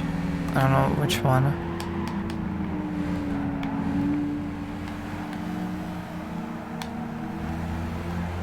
I feel like FF cars might be more stable and controllable while braking. Oh my god, come on. Turn. Why are you not turning?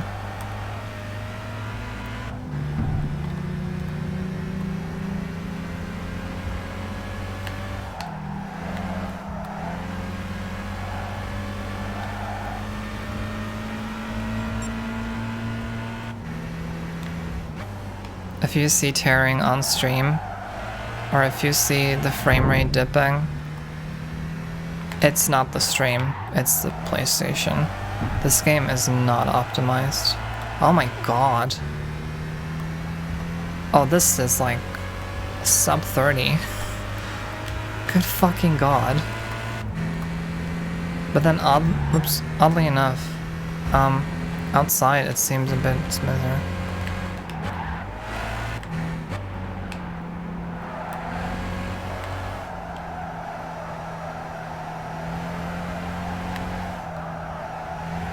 Why is this car not turning? Turn faster.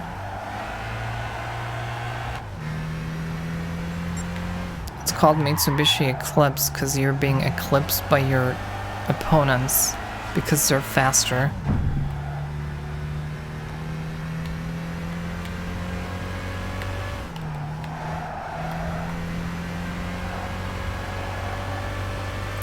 I do have to say the setup is good though. No wonder I ended up playing for so long. I mean, it's not just the setup, it's also the fact that I had 2 coffees. So I have been a little hyped up. Ow. Oh my god.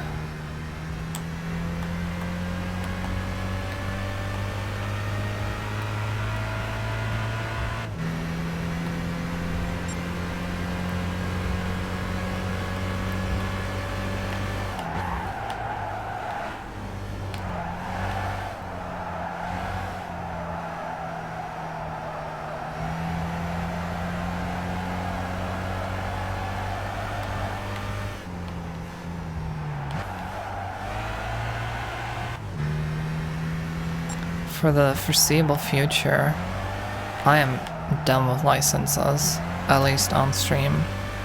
This was a good stream because my mood was fine the entire time, and I did a lot of rambling about mildly interesting things. At least I talked about stuff. I don't want to say it's interesting, but I'm thinking about the streams where I stay quiet and only like react awkwardly to stuff. Wow, it's an interesting warning message. I'm truly living the PS3 experience now. But I think in terms of gameplay, I'm not sure this was the best possible stream I could have done. I'm not satisfied with this.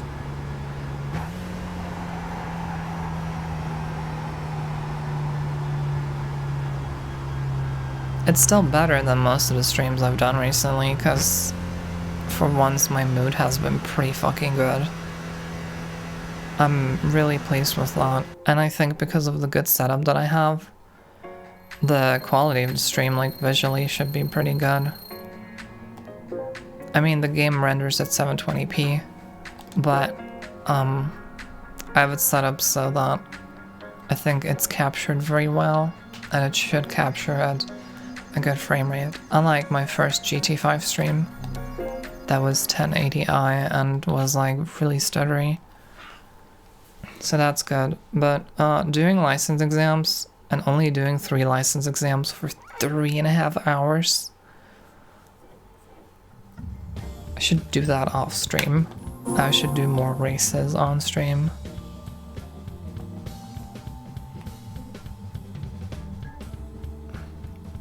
I am doing what I want.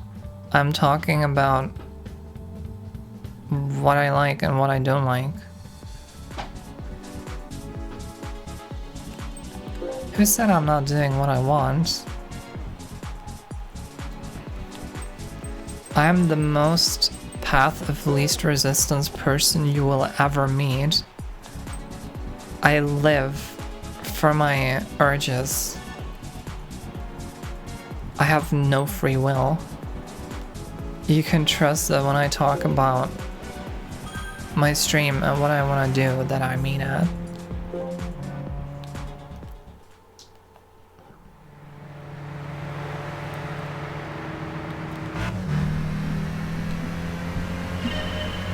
Part of why I really wanted to play GT5 was to see all these tracks that I'm familiar with.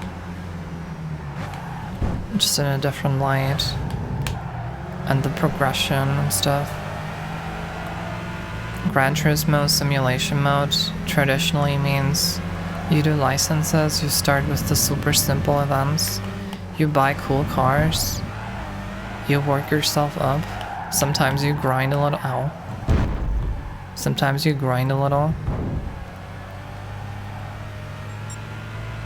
I'm so glad the events that I'm doing right now are so simple, so easy, because like, the licenses are a nightmare, and I'm still kind of learning how the physics behave in this game.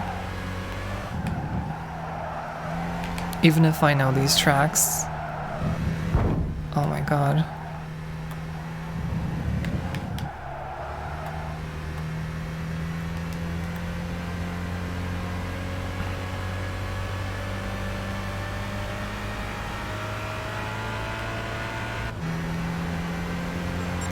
It's sad that there wasn't like a big Burnout release on the PS3 other than Burnout Paradise. Burnout Paradise was so good. It was different from previous Burnout games, but it gave me so much, like, I don't want to say pleasure or joy because that sounds like I'm a happy person, but I played it a lot off stream and on stream, and those were some of the most relaxed streams I've ever done because I just enjoyed the game. I liked what I was doing. But it's the only Burnout game that really came out on the PS3. I don't know if there were remasters or remakes or anything, but that was the last new Burnout game.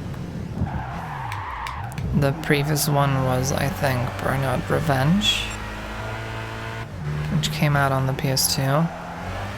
And then, since Burnout Paradise, there was nothing else, because the development team that did Burnout up until that point, they belonged to, I think, EA, and EA told them to make Need for Speed.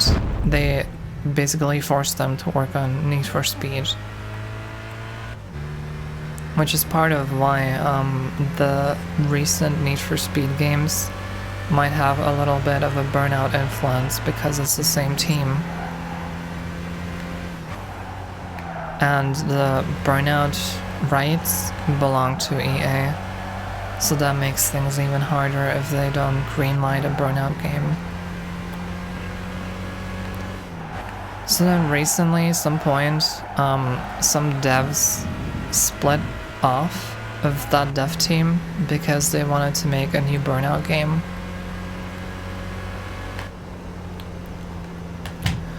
And they haven't yet. Well, they have been Burnout-ish games, but their big project is called Recreation. Get it? Like recreation, but like a car wreck. It's still not out.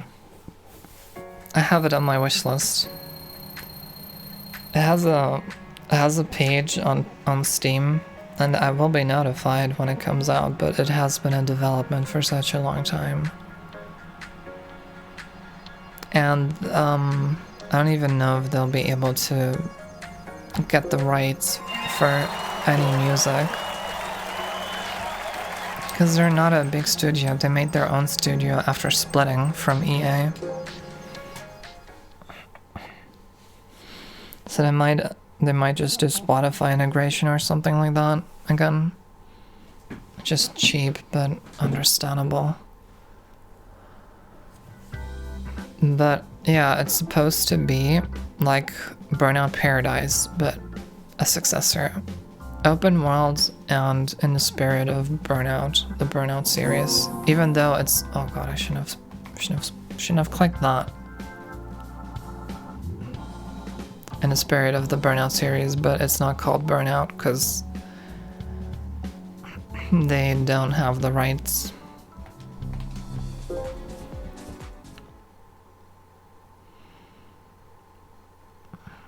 So there hasn't actually been a Burnout game on the PS4 or the PS5 so far.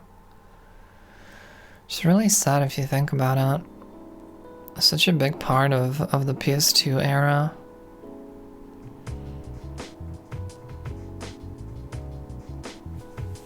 And Burnout Paradise was great.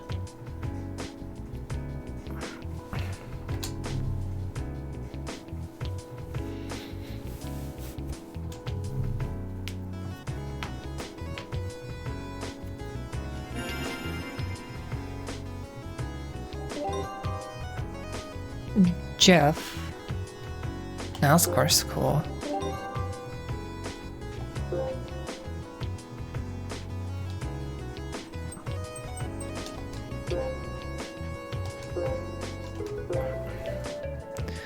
Honda Civic, but for what?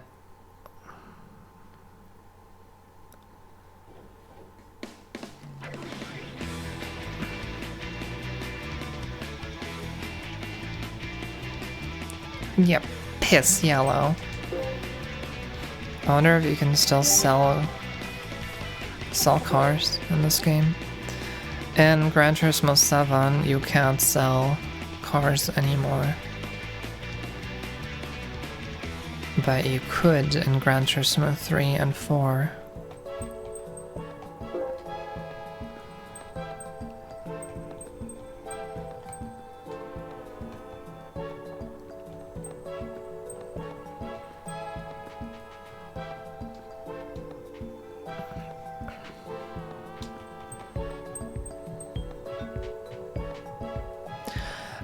Oh, it filters that in standard and premium. The standard cars are taken from Gran Turismo 4 and have minor touch-ups, if at all. Premium cars are completely modeled for Gran Turismo 5. So the standard cars are a little bit lackluster.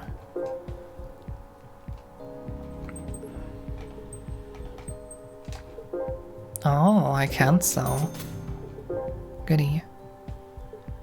Wait, why does it say 1537? It's not 1537. Huh? To perform this operation, you must quit the game. What do you mean? What do you mean I have to quit the game to change my date and time?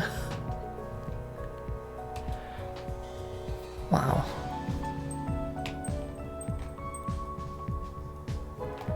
Let's sell this one too. Well, I'm still kind of broke.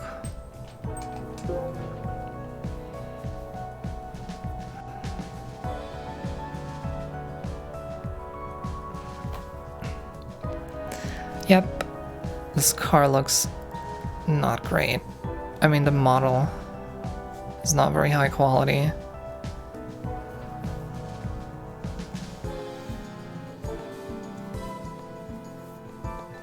Can I zoom in?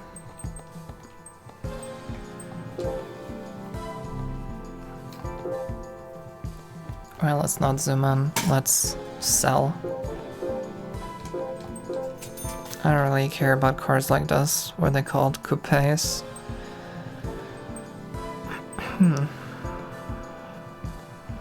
Eclipse.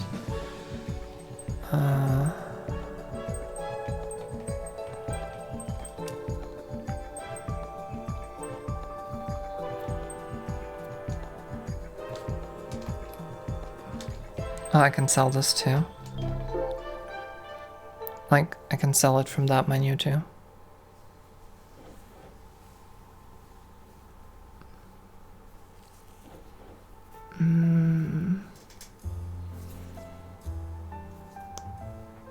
This seems to have actually modeled lights as opposed to the Gran Turismo 4 cars whose lights are just a singular texture, like 2D, slapped on. Yeah, it seems to have like reflections and stuff. I don't know. It's not a huge difference to the other models. To be fair though, I'm I have it set to 720p, so I can't really tell that well, which is good. I think it goes to show that the PS3 was just truly a 720p console. Anyway, solid. Bye. I now have a little more money.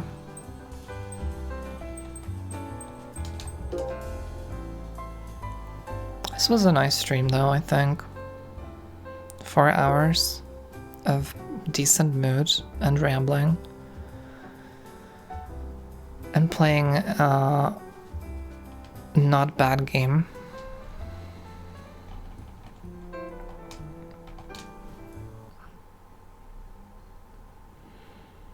Should download the VOD right afterwards and then upload it to YouTube.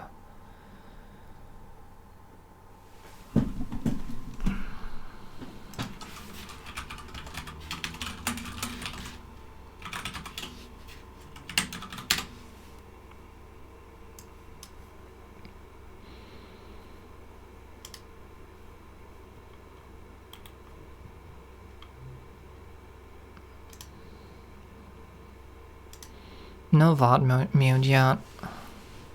I mean, I'm probably going to upload it and then wait for YouTube to tell me if there's any copyright issues, because if there is, then I'll have to edit a little.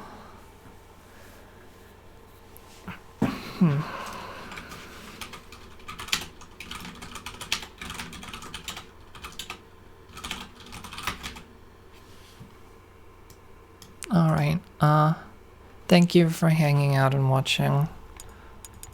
Is it a daylight saving thing? Yeah, it is. Literally had to quit the game just for daylight saving. And I have to charge my phone, I mean my controller. Thanks for watching and hanging out. I'll be back one day, maybe tomorrow, who knows. I need more coffee in the future. Take care, drink water, take your meds. See you again. Bye-bye.